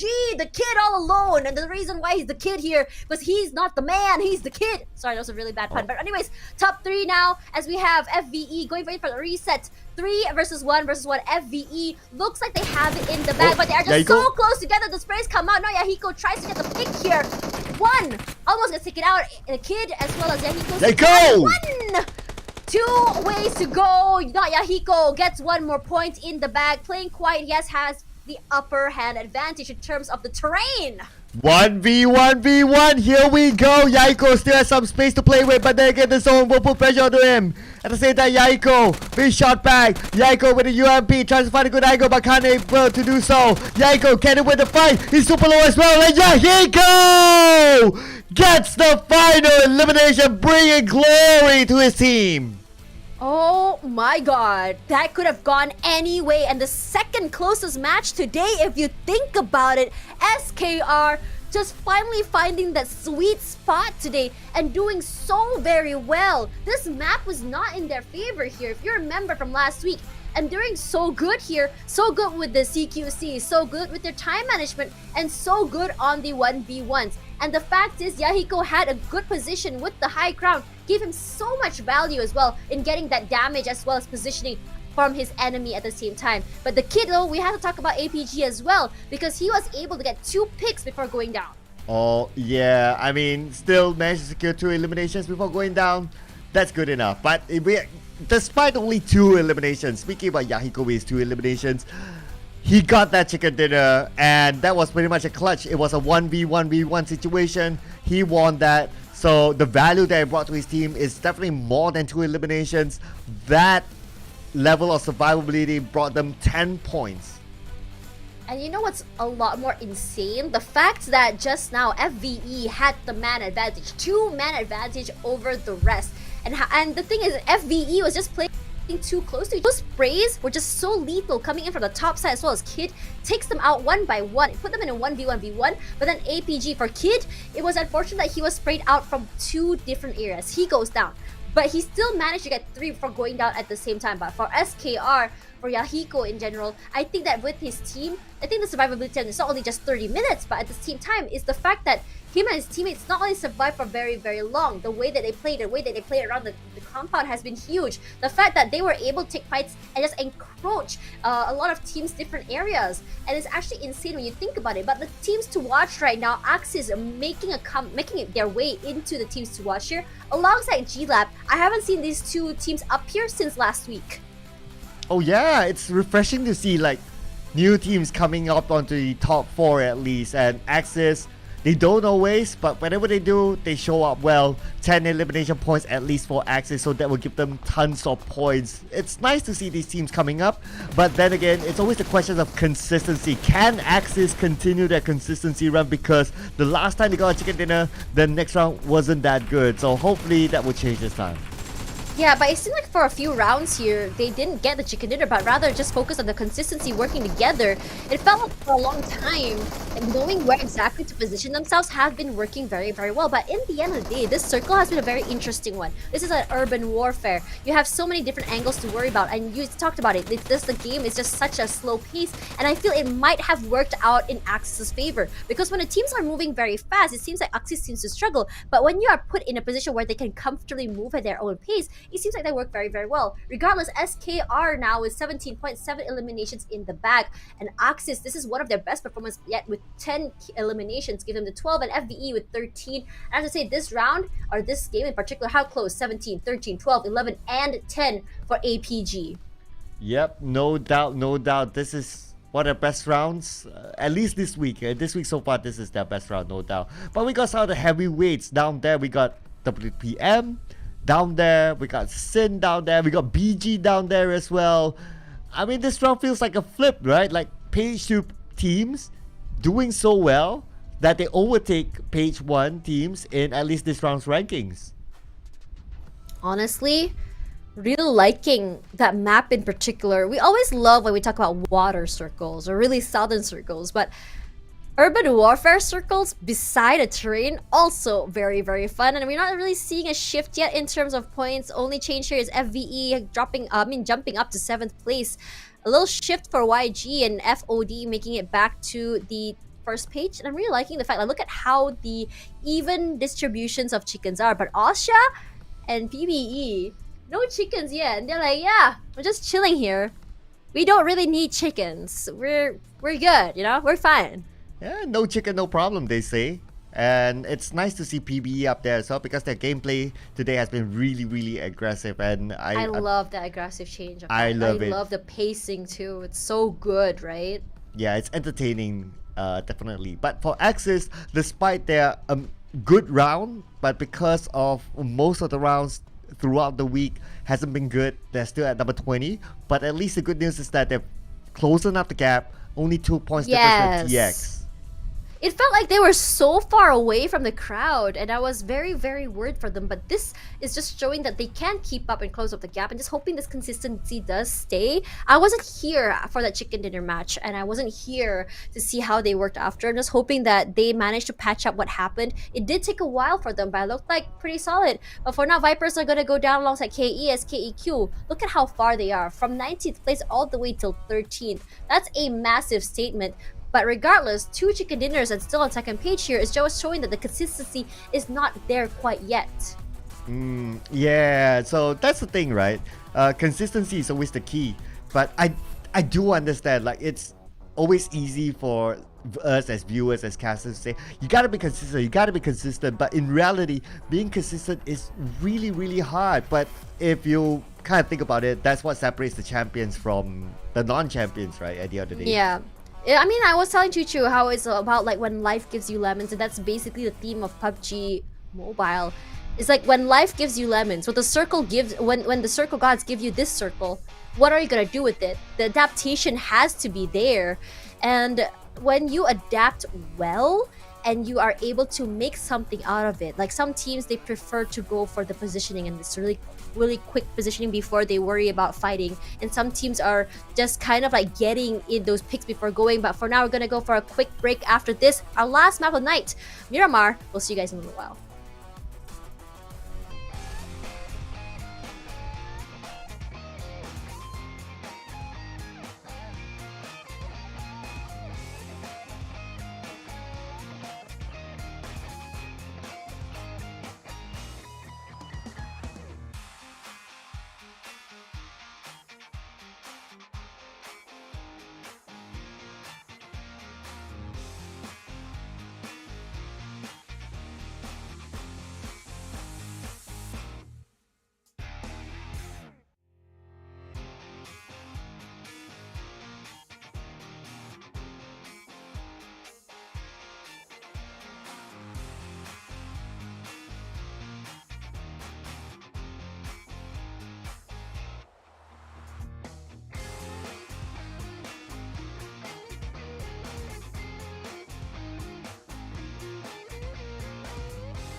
Hello everyone and welcome back to the PMPL Wildcard SEA 2023 Spring. I'm Tashman alongside Sir Cloud. We're your casters for today, and today has been a huge shift in terms of gameplay, in terms of teams on top, and in terms of the circles. Yeah, I mean, it's been an unpredictable day, right? Especially for some of the teams that turn up today, that are on the bottom half. But also, like our top team, West Point Mamba. The last few rounds weren't their round. They got eliminated fairly early on, so we may see a shift here. I wouldn't call it a power shift just yet, but that number one spot will be very important as we close off the week. On top of that, that bonus coming through as well will determine how you go forward in terms of moving into the finals. But before we talk about the game, let's talk about the Neon Assassin's Power. Neo Power 4 series available right now for you guys who want to style your opponents and look cool as a squad. Yep, it's currently available in game, and there's not only one skin, but there's 4 skins that's available too, so you can check them all out. I mean, keep it in your collection. You wouldn't know how long it'll be there, whether it will come back in the future. So to secure that and not miss it out, just get it. Yeah, and on top of that, the Silver Guru set, which is honestly one of my favorite ultimate skins right now. And I think that I'm really liking the fact that they have this really cool motifs on it. The detailing is really cool at the same time. And if you like something that's a little bit more, I would say, futuristic / medieval. Is it really medieval though when it's in like a, you know, like lore-ish? Yeah, you get what I'm talking about. Yeah. It looks cool, okay? You look like you gotta style on people and look awesome from far away. Yeah, as what the famous words of Steven Tyler from Aerosmith say, you know, it doesn't matter whether you win or lose, it's how good you look.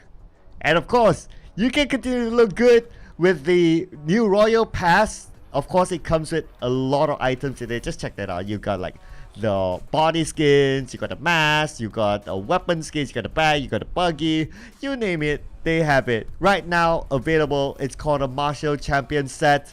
Mythical Monkey set awaits you right now in this current Royal Pass, the latest Royal Pass available. And if you play it often enough, why not? You could probably get everything for free. And why not just get the Bruce Lee set while you're at it here? PUBG Mobile X Bruce Lee, the legend himself. Which one are you gonna be? Are you gonna have faith in yourself or are you gonna cry? I believe in myself, just like Bruce Lee believes in himself. # deep. Well, be like water. I think that's one of the Bruce Lee lines. Nah. We're gonna talk about Magma, okay? Look at this gun. Look at this. The Terrafang KAR 98K. Limited figures on sale right now, and I think like weapon skins are definitely something that I really enjoy in this game. It looks cool. You can actually see it, and I don't know. Sometimes it just feels crispier to shoot with it. Speaking of shoot, please shoot us a follow here on our fan pages, either on YouTube or TikTok. We are streaming on both. Whether or not you like each platform is the question, and whether or not you like PUBG Mobile memes, or you want to, maybe one day, who knows, PUBG Mobile sees your memes and decides to post it, that would be the best day ever. But it's been the best day ever for SKR, as they mentioned, secured 2 chicken dinners today. Maybe a third one as we head into the final Miramar, so we'll need to wait and see. Hold your horses for that. But Tash, before that, of course, we gotta talk about predictions. So looks like Can I change my prediction? Can I change? You can change verbally but not graphically. Okay, like if I could change, right? I think like I'm gonna put Axis up there. Oh. I'm gonna put, let's see, who else was it? Not TX. Who was it just now that you got the chicken dinner? SKR. SKR. And wait, I don't even remember who's playing in this round. Yeah, you gotta look at the groupings too. Let's not forget about that. Right. So right now it's BCDE. So BCDE, we are gonna be ending up with SKEQ is there. Yep. BCC. Maybe I'll go with BG. Okay, yeah, that's good. And I think it will be FCON. That will be me. I mean, if I could redo it. Ah, okay. Well, it's too late, but of course you can say it out. No harm. Nothing is too late. Wait, I gotta start for this. Okay. It's too late to apologize. It's too late. But you know what's not too late? Miramar coming soon. I'm really excited to see how this is gonna go. Just now we got our urban warfare finished. And I still want my prison circle. I'm just saying. Well, I wouldn't say principal circle is impossible. I have seen it before, so that is possible. How are you seeing these? I've never seen this. Tell you in a bit as we jump into Miramar.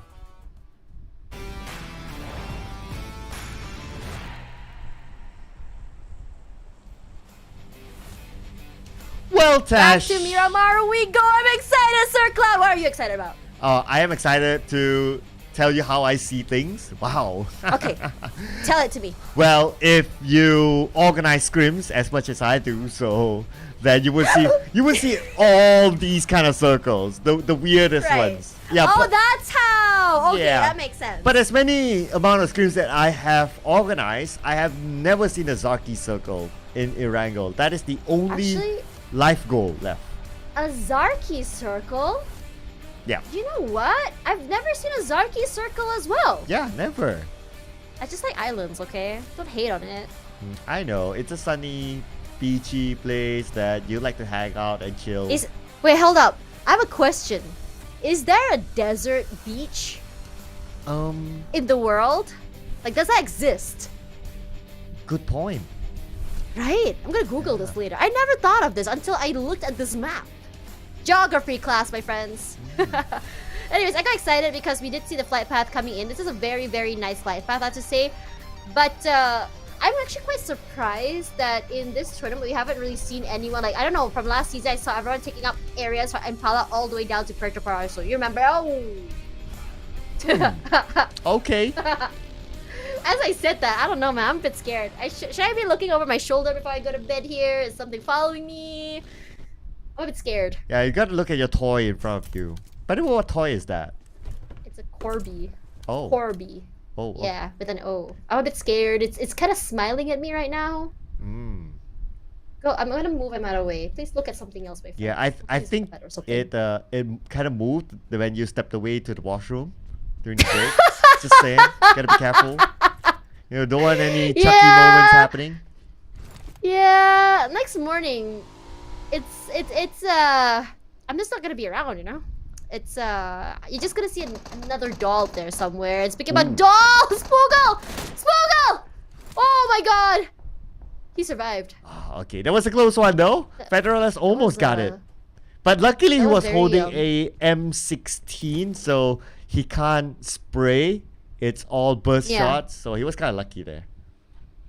Man, I would probably be like, I don't want to go back. I just came down from a plane, guys. Oh, okay. I'm very dramatic today. I'm sorry. I know, right? From karaoke to drama, introducing Tash. I feel like I can't do this with the other casters. You know, like it's all serious. But with Sir Clouds, it's like, as a dad, I understand your feelings. Yeah, you're just like my little girl, right?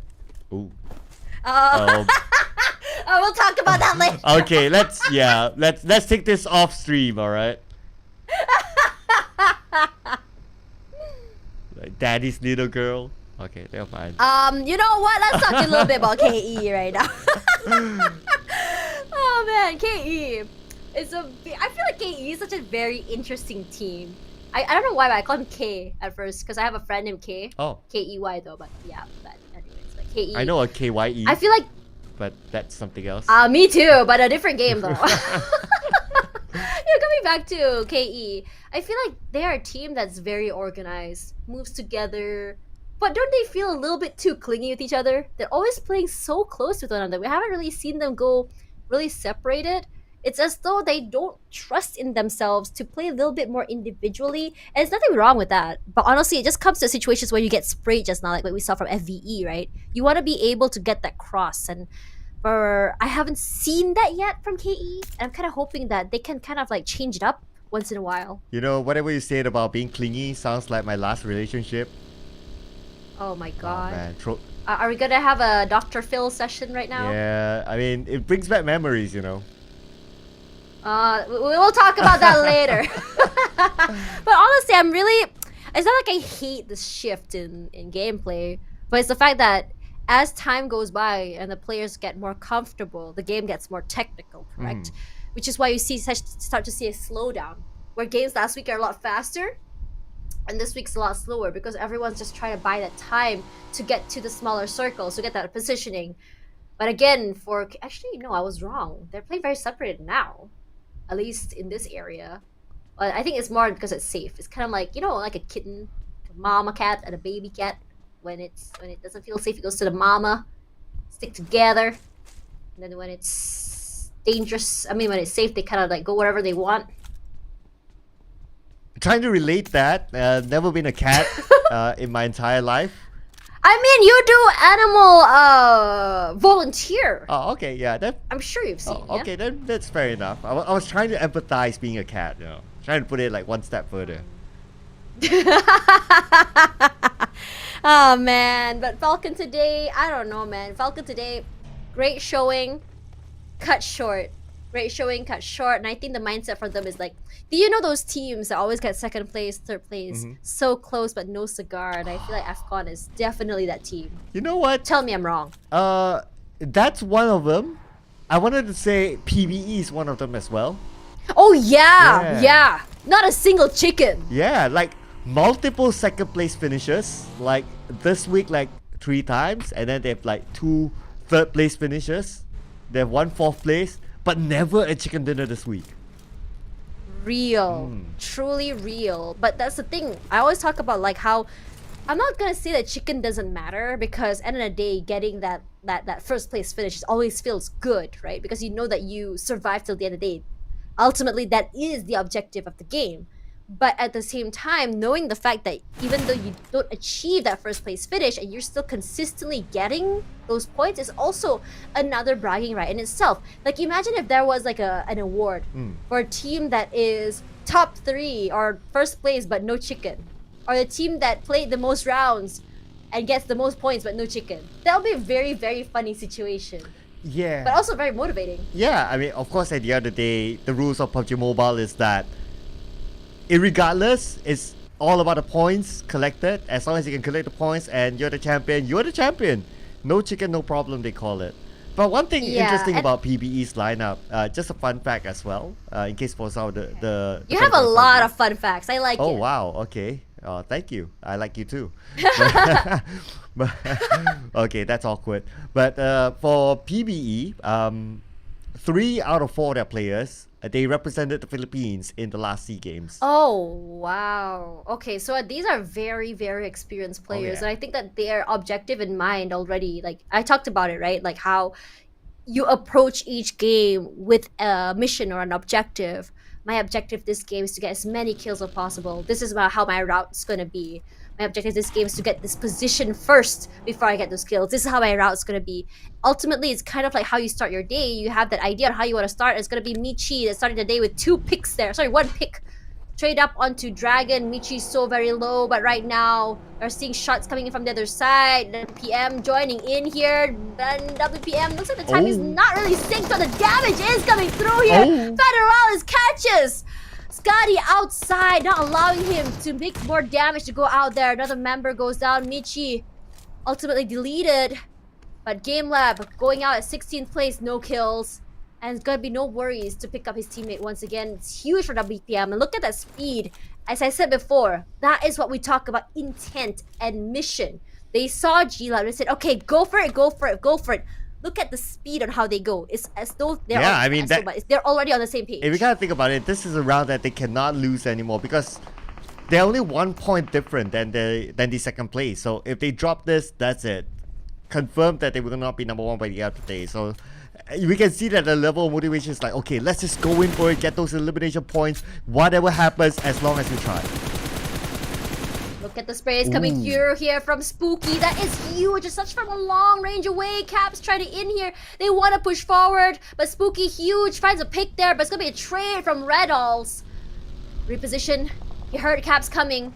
Needs to get that, I would say, a reposition to come out as well. Making sure he can play a little bit closer to his teammates. Caps already getting the information. He knows that he doesn't have to go that aggressively. And the isolation from him and his teammates means that they're not able to play across with 2 already down. And keeping Red out of the way. Koopa comes in huge. Oh my god, he was just a distraction. The smokes and mirrors play? 300 IQ. Not done yet though. H2O in trouble. And Caps know exactly where he's at. Has the high ground advantage. Look who's coming in from the other side. Koopa's there. So H2O, they are pretty much in trouble now. It's gonna be hard for Toki, and he is the last man standing, so I don't expect him to survive this. Man, Enigma. Big start. And the thing is, it wasn't even Enigma that picked that fight. It's H2O trying to go for those quick picks. And the quick, I would say, reposition from Caps has been huge. Isolate the players after they got 2 kills means that they can't play together as a team. Really huge. As QB has to take this fight here, finds one more. Toki cleared out. Easily done. 15th play to H2O. We were just talking about their I would say their performance today, and suddenly it's just so unlucky that they meet Enigma so early. I guess it's also because it's a desert map and H2O don't go well with No, desert. I knew that was gonna happen. Yep. No. I mean yes, but no. Oh, I don't even know. well, you were talking about geography earlier today. Oh yeah. Yeah, so yeah, that You just ain't happened. wrong. Yeah, you ain't wrong. So your geography, mine is just science. Yeah, I suppose. But anyways. Ooh, the top? Huge. What's that? WPM picked out there, so I really would love to see what's happening over here. We go as they are going to be pushing forward. Nigs will be the first one down, and we all know that Nigs is sort of the front line here, if you remember. This long range shots from the top is huge. You can see how much damage coming in there to 2 members of WPM already. I'm curious to know what scope he's doing. Yeah. I think it's just like Whoa. warning shots. But look at this. Oh, okay. So This is a tough circle. This is because there's like that kind of like crater-ish thingy in the middle. So Yeah. that is where if like you're inside and you want to come out, if the circle doesn't favor you, it's very difficult. Can be difficult, but it can also be in your favor, especially as you are able to play on the side of the crater, get that advantage. And technically, you can use the terrain, right, to play in your favor. But at the same time, if the circle were to pull down, or if a team were to rush up and you weren't paying attention because it is ultimately a crater, it's gonna be very dangerous. I'm curious to see how exactly teams deal with this. Number one, I'm really hoping the circle goes toward the crater itself. 1 sec.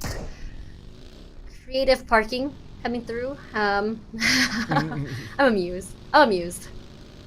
Yeah, Tash is easily amused, ladies and gentlemen. In Malay, they call it senang terhibur. Yeah. Literally, Well, we literal did translate translation. that already. So, Yeah. yeah. Yeah. But Oh, now, I feel like. yeah. Sorry, go ahead. Now I was about to point out that Falcon they have the circle advantage. So another team early on, I think it was Sin with the high ground, but they don't have the circle. So the moment they come down, that's gonna be Falcon just flying in just to catch his prey.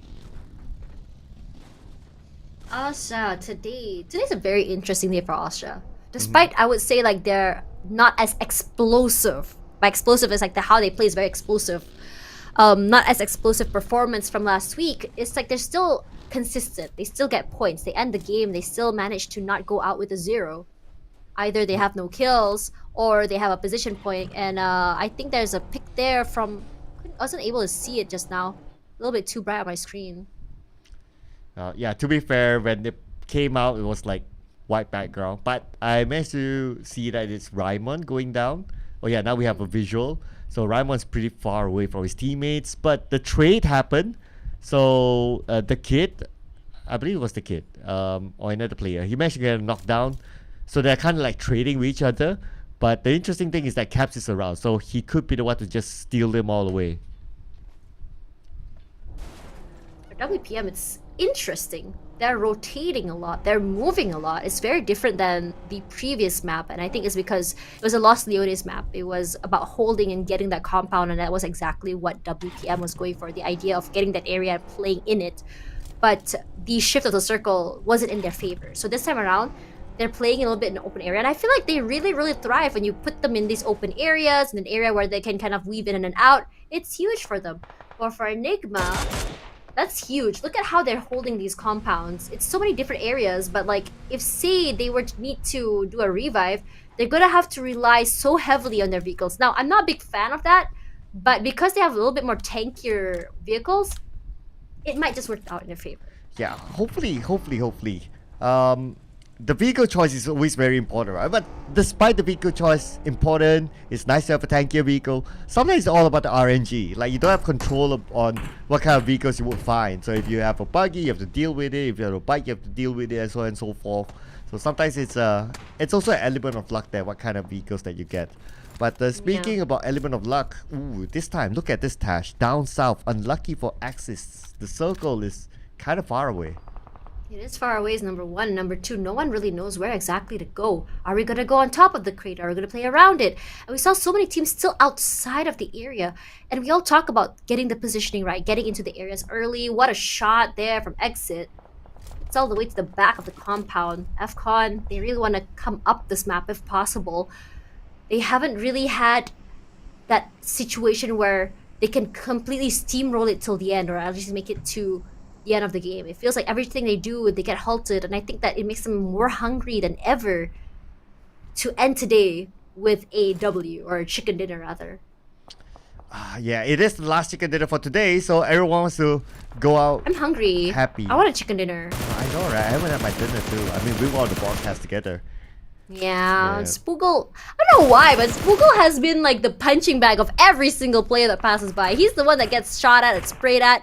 But this man is so... Never mind, I just talking about how he's unlucky. He gets knocked out here by the other members of the Vipers are just gonna push out there. Gets a little breathing room. Speaking of that, INXT in trouble. Mix takes out two. Huge from Mix. What a spray coming out. Gonna be immediately sent to the lobby as well. We just talked about esports, Axis Esports, and immediately deleted by WPM. I think Sir Cloud may have jinxed them.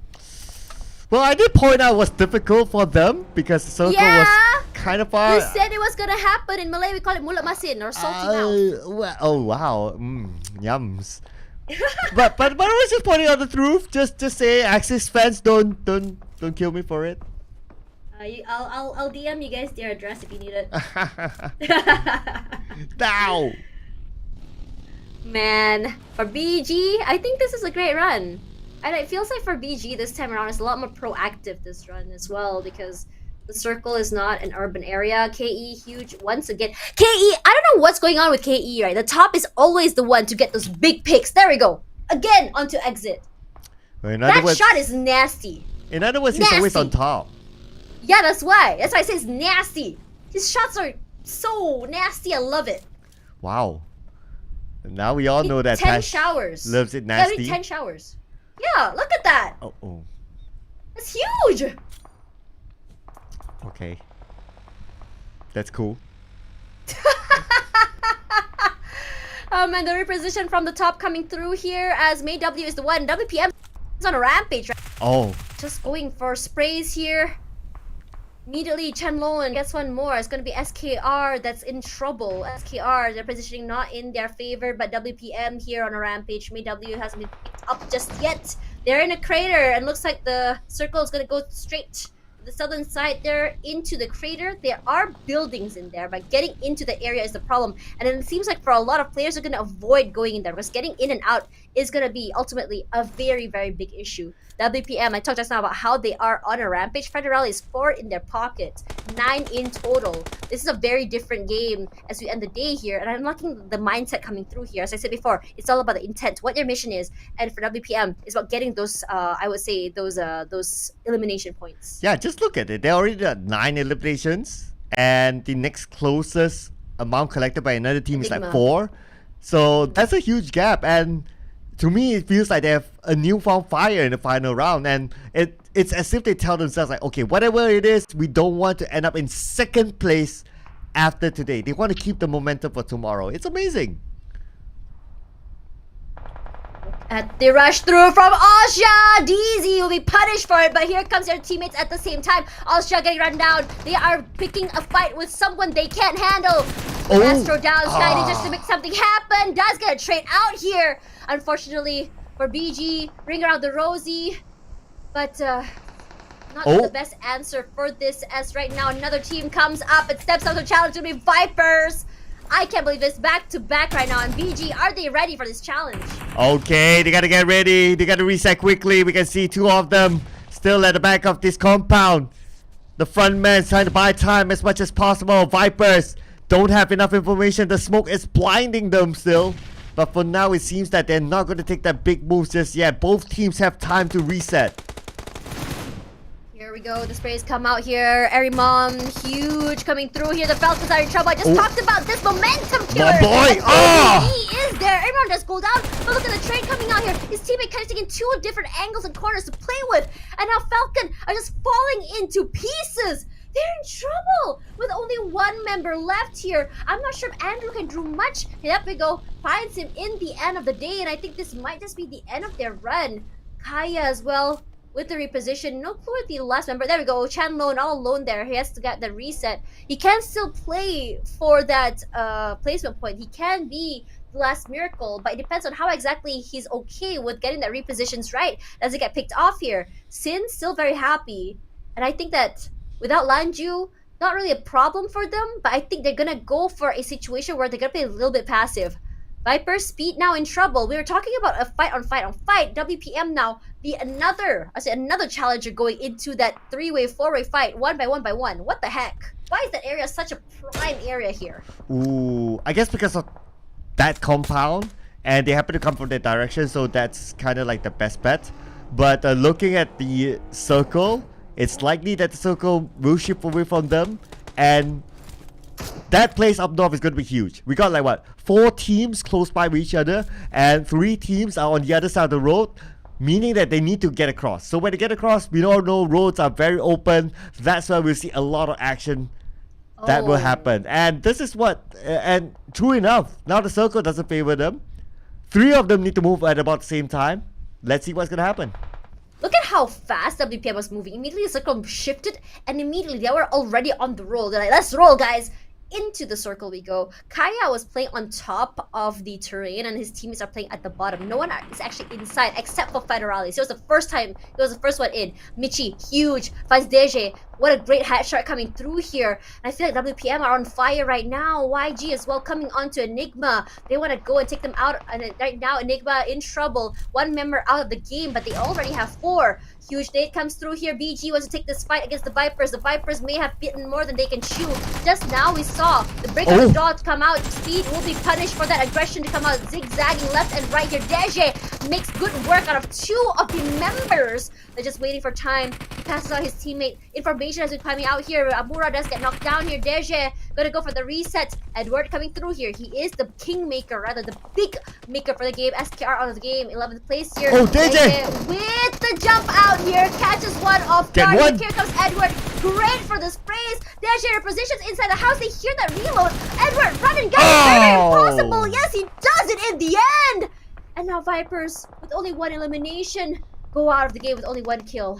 That almost became a big moment there for DJ, but well, 1v3 getting 2, not too bad here today. But now PBE caught on the outside, managed to get 1. Rankin is going to rush in. Rankin with the nade to secure that elimination point onto Kaya. Kaya maybe taken out. More boys coming in to give him backup. As Radkit, we need to keep eyes on the other players of KE, and Kaya is confirmed down. It's confirmed elimination by Radkit. Radkit's been so aggressive today, and he's been like a huge playmaker for the team right now, just taking up the space, going straight up in your face, even without his teammates. Just shows how much confidence he has and making sure his teammate does have his back for the trades, regardless for Spooky. They're playing Ring Around the Rosie here, playing with caps. That Smoke didn't give him any favors. Gets that shot. Beautifully done, honestly. Smoke and Mirrors has been the name of the game for Enigma. That was a just nice range for Spooky to land at DBS, but now Zen will be pressured. Oh no, where is he gonna go? Oh no. Okay. Oh no! Unlucky. Let's run out of time here as Rankid. Huge pick onto Sinmoy. Talk about Sin staying very healthy. They didn't lose 1 just now. Here's another one back in the bag. I'm not sure if they're gonna be able to get that pick back, or rather the revive. Koopa in trouble. Mon boys. Sprays are huge. Gets that pick as well. Not able to reposition. It's Enigma stuck between a hard place and a rock. There are so many players there. YG as well as PBE. Where are you gonna go? It's a huge, devastating sandwich for them. Oh yeah, they're kind of stuck here right now. But PBE, again, they're playing well, and this round seems to be like their revival. 6 elimination points now for PBE. They're looking to get more elimination points as they finish off Guap. There's going to be another one in the back. 7 elimination points for PBE at this moment. But PBE Cool will be traded back by the top. Still can be picked up. They are in the circle. The shot can be huge for WPM, but they are understanding that they cannot be too greedy. Look at that. Federalis looked, he knew he can spray, but he didn't do it. He spots out another player there. It's just a smile. A few shots, couldn't get it. Gotta go and reconserve his resources. 7 defeats from PBE. So only having 2 players was gonna be mixed with the pick onto Smile. And he's gonna be smiling as he does that, because GE, in my opinion, can be one of the biggest mood killers for WPM. We've seen them actually go down to GE before. A reposition coming through here. Feek, let's find YG, and WPM finally ending Smile. They just got a revive as well onto him. Unfortunate. Oh yeah, true enough. I mean, the top 2 contenders, they both still alive now, despite GE playing with 3 players. But speaking of GE, oh, looks like it's going to be WPM, West Point Mamba versus GE. They'll be more than happy to eliminate them. Slow and steady wins the race. Speed has always been the name of the game for WPM, but they know how to do these tactical retreats, and they know that they don't need to encroach into GE's area. All they have to do is just hold on from the outside. Rankit, huge pick onto Caps. So GE has to give away Master Zai. He goes down, huge nade comes through, and we are down to our final 5 of the night. And with that GE elimination, West Point Mamba is confirmed to hold that number 1 slot by the end of today. But West Point Mamba, they're not done yet. Look at this, Tash. They already got 14 eliminations, still maintaining the full squad. They want the kills, and they want that placement point to end the night with the chicken dinner if possible. Mix huge, finds 1 sec here. Huge play coming through. Huge in terms of their positioning as well. Federalis does get picked off here. Federalis is going to go for that reposition. He knows in the backside that there is someone. He's not going to move too much here as his teammate's going to come to his aid. KE hasn't moved quite yet. No pushes come through. We do see some movement there from YG, but they are going to be taking their time. Grenade Eliminator Loki coming up through here as eventually the member of WPM does go down. PBE still holding on strong. 2 members left. 8 defeats already. Rankid making it huge for his team. Has his eyes onto Feek. Ooh, Feek. He'll be forced to move at some point because he's on the outside of the circle. About 40 more seconds, and Rankit knows exactly where he is. He's just waiting for the right moment. They want their 10th elimination. They want to go all the way. They want to challenge West Point Mamba for sure. But West Point Mamba, speaking about them, they have eyes on the younger Galacticos. Oh, they're coming through. They have the information. They know exactly where they are. He tries to hit him from the side with the vehicle. But with Mix coming up here, either you shoot left or right. What are you going to do? Does go down eventually. Great teamwork coming in from WTPM. Finds 1 more. Cute Loki now in trouble. A nice revenge for taking out their teammate. It's going to be 6 eliminations, but out of game. 5th place for them. 3 versus 2 versus 3 versus 1 here. KE will be their biggest problem yet. Tash, they are already 17. They potentially can break the record for the highest. Make that 18. They can potentially break the record for the highest eliminations chicken dinner in the tournament so far. Yeah, this aggression. I'm actually quite surprised. When they have a pop-up moment, when they do, and we don't really see this, but we can actually feel it as soon as they start the match, as soon as they move. It's exactly what they're going to do. But KE, they're thinking they want to take a fight against PBE instead. I don't blame them. They have the high ground advantage, and taking down PBE will give them a lot of space to work with. But Mishi, here shots come through. Davan takes that damage. It's going to be from PBE. And now here comes the moment where it's very, very dangerous. With 17 seconds, 15 seconds coming through here. Ranking huge gets 1 with the trade. WPM coming in from the other side. Play the third party. Play the annoying team that wants to steal those kills there.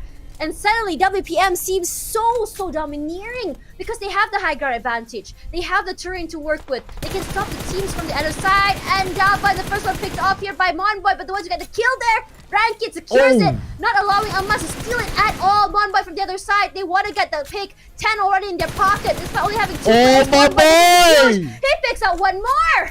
Monboy, beautiful spray! He can get another one by eliminating the top is by a vehicle. If he can explode the vehicle, he'll be able to get it. The top is the last man standing by Monboy. Focuses on the movement. Tries to get closer to the middle of the circle. Monboy is now at the forefront. His teammates are behind. The top is making his move too. Michi. Snake has the cook. He knows exactly where Monboy is. Rankid will not be getting the revive. Mix taking in that damage. All he has to do is just buy some time. KE as well, being very quiet. KE goes down. Huge pick. All they have to do Michi! is shotgun from the top side, coming in from two sides, just zigzagging left to right, and Michi! trying to get the Michi! information. Makes Indiana winner, chicken dinner for WPM. The Snakes get their dinner, and they're gonna end the night as actually the biggest kills for this tournament so far. That is at least 21 eliminations if I counted correctly. Anyway, more than 20. It is the highest amount of eliminations so far that we have in this tournament. What an amazing comeback here by West Point Mamba. They were away for a couple of rounds, but they are back with a bang. It's actually really interesting to talk about how this team works and thinks here. The idea that they need to make up for the rounds they don't perform, and coming back like this at the last round. I'm wondering if this team is holding back in terms of how they play, their strats or something like that, because I have not seen this sort of WPM just yet. We saw some aggression come through, but not at this point here. But Michi with 7 eliminations, finally giving Migs that rest that he wants, because every time WPM is up here, it's always been Migs in terms of damage, but Michi today, the eliminations have been huge. Migs have been putting in the damage, and you can see Michi coming through with the left, right, center, with the sprays just to clean up the house. And look at the rotation distance while YG was the longest. Look at the utilities that WPM has used. It just shows that in terms of not only getting those kills, but in terms of getting those utils, or rather the looting, has allowed them to come this far. And I think that's the idea in mind. Get as many kills as possible, get those pickoffs, get those resources, and it just sort of snowballs, effect them forward.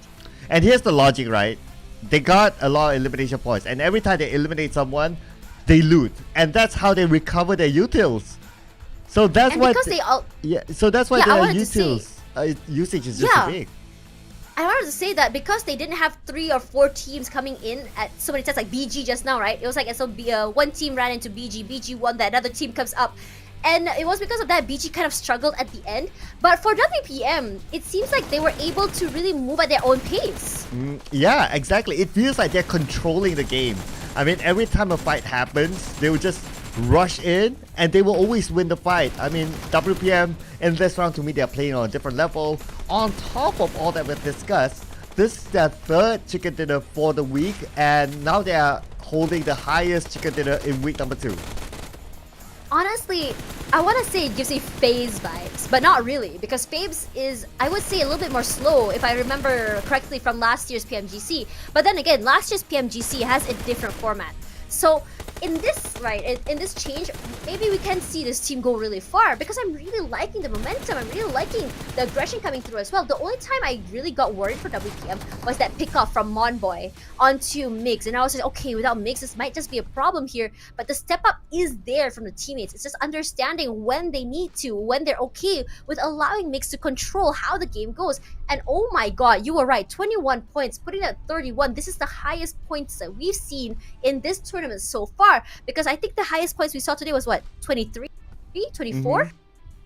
Yep, and because of that as well, look at this, 31 points, 16 points, only 2 teams getting double digit, but the double digit is just so huge that 5 teams have to be sacrificed, not getting anything at all from this round. That is how big it is. That's how many points are pulled up to the top. I think actually insane that WPM was going on this 4v4 fights. I wonder how many of those 0-point kills did WPM actually meet and run over. Regardless, for WPM 136, this is a statement match for them to really lengthen the gap between the first and second place. We talked about this earlier, right? And I think that for them, like earlier in the week, they already had that gap, so they were allowed to make that mistakes. And this is why I always say that when you get these really big numbers, it gives you some breathing room to make mistakes. Even if you go out early, I mean, yeah, it's not the best situation, but it allows that to happen. Yeah, it is. And on top of that, okay, just look at the amount of elimination. Just look at the gap there, Tash. 87. Holy, now that's a good point, though. Actually, I did not look at that at all. And rank points as well, highest like 49. Its highest is.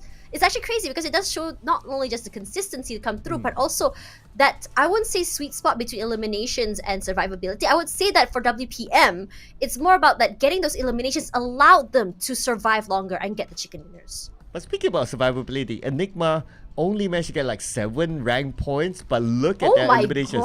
They compensate from there.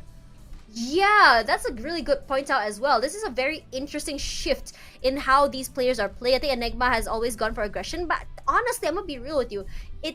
I haven't really seen Enigma really hitting people's ears. It's people running into Enigma, and in a lot of the situations today, Enigma has been coming up on top, and it worked out really well in their favor. Oh. And this is the same as yesterday, by the way, how WPM is just dominating the summaries on the very top side. Yeah, it's nice to see them still up there. Despite their first few rounds didn't really work out. There were a couple of rounds that they got eliminated early, but their comeback in that final round, it kind of covered whatever that happened previously. So, I mean, West Point Mamba, I think for the championship, for the title, this is the team to beat.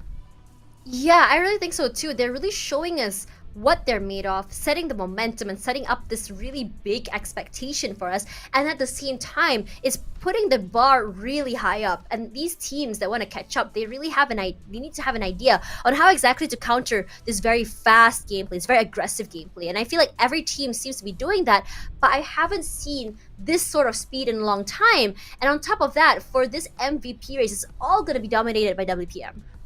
Yeah, is it a surprise by now? All four of them. Michi has been up there for. But Federalis, though, I think the big, I would say, turn up today or step up today has been Federalis. And I think it's because for last week, it felt like Federalis was playing really far away from his team. It felt like it was a lot onto Miggs's shoulders. And it felt like, yes, Michi steps up. But today, Federalis has been showing up. And I'm wondering what changed in the course of the weekend? What exactly changed in how they want to work in that dynamic? And it's been working out so good as well because Federalis, not only in terms of, I would say, the scouting, but also playing independently, it's starting to show. Yeah, absolutely. And if we gotta think about it, like it's a whole team effort, right? Like that's why all four of them survived at that round where they was just rampaging everyone and everyone put in the effort. I think they were quite balanced in terms of elimination points with each other. But at the end of the day, there will be only one season MVP. Oh no. Don't make me choose between my favorite teams. Man, it's hard. I mean, at this point, it's really hard to not say it's WPM if they keep up this pace. I know it's still very early, but at the same time, you have to remember as we run out of week number 2, we're moving into week number 3. Other teams need to catch up, and I think the biggest step ups I've seen so far has been WPM, has been FOD, has been SKR today, and I think that for the rest of the teams, yes, we are seeing that improvements. It's not massive. And I'm wondering if these teams are kind of holding back just to qualify first and then bring out the big guns, or is WPM really setting the bar that high and nobody can keep up with them? I mean, let's not forget about bonus points, right? That will be carried into the grand finals. So if you want to say that, okay, we want to hold back and just show everything in the grand finals, you'll be missing out on bonus points. But Tash, I guess that's all for us today. Tomorrow we'll be having, of course, the next day, same time, same channel. Don't forget to follow. Same casters. We'll be back again tomorrow, ladies and gentlemen. Thank you so much for watching today. My name is Sir Cloud, together with Tash Money. We'll be seeing you again tomorrow. Bye-bye.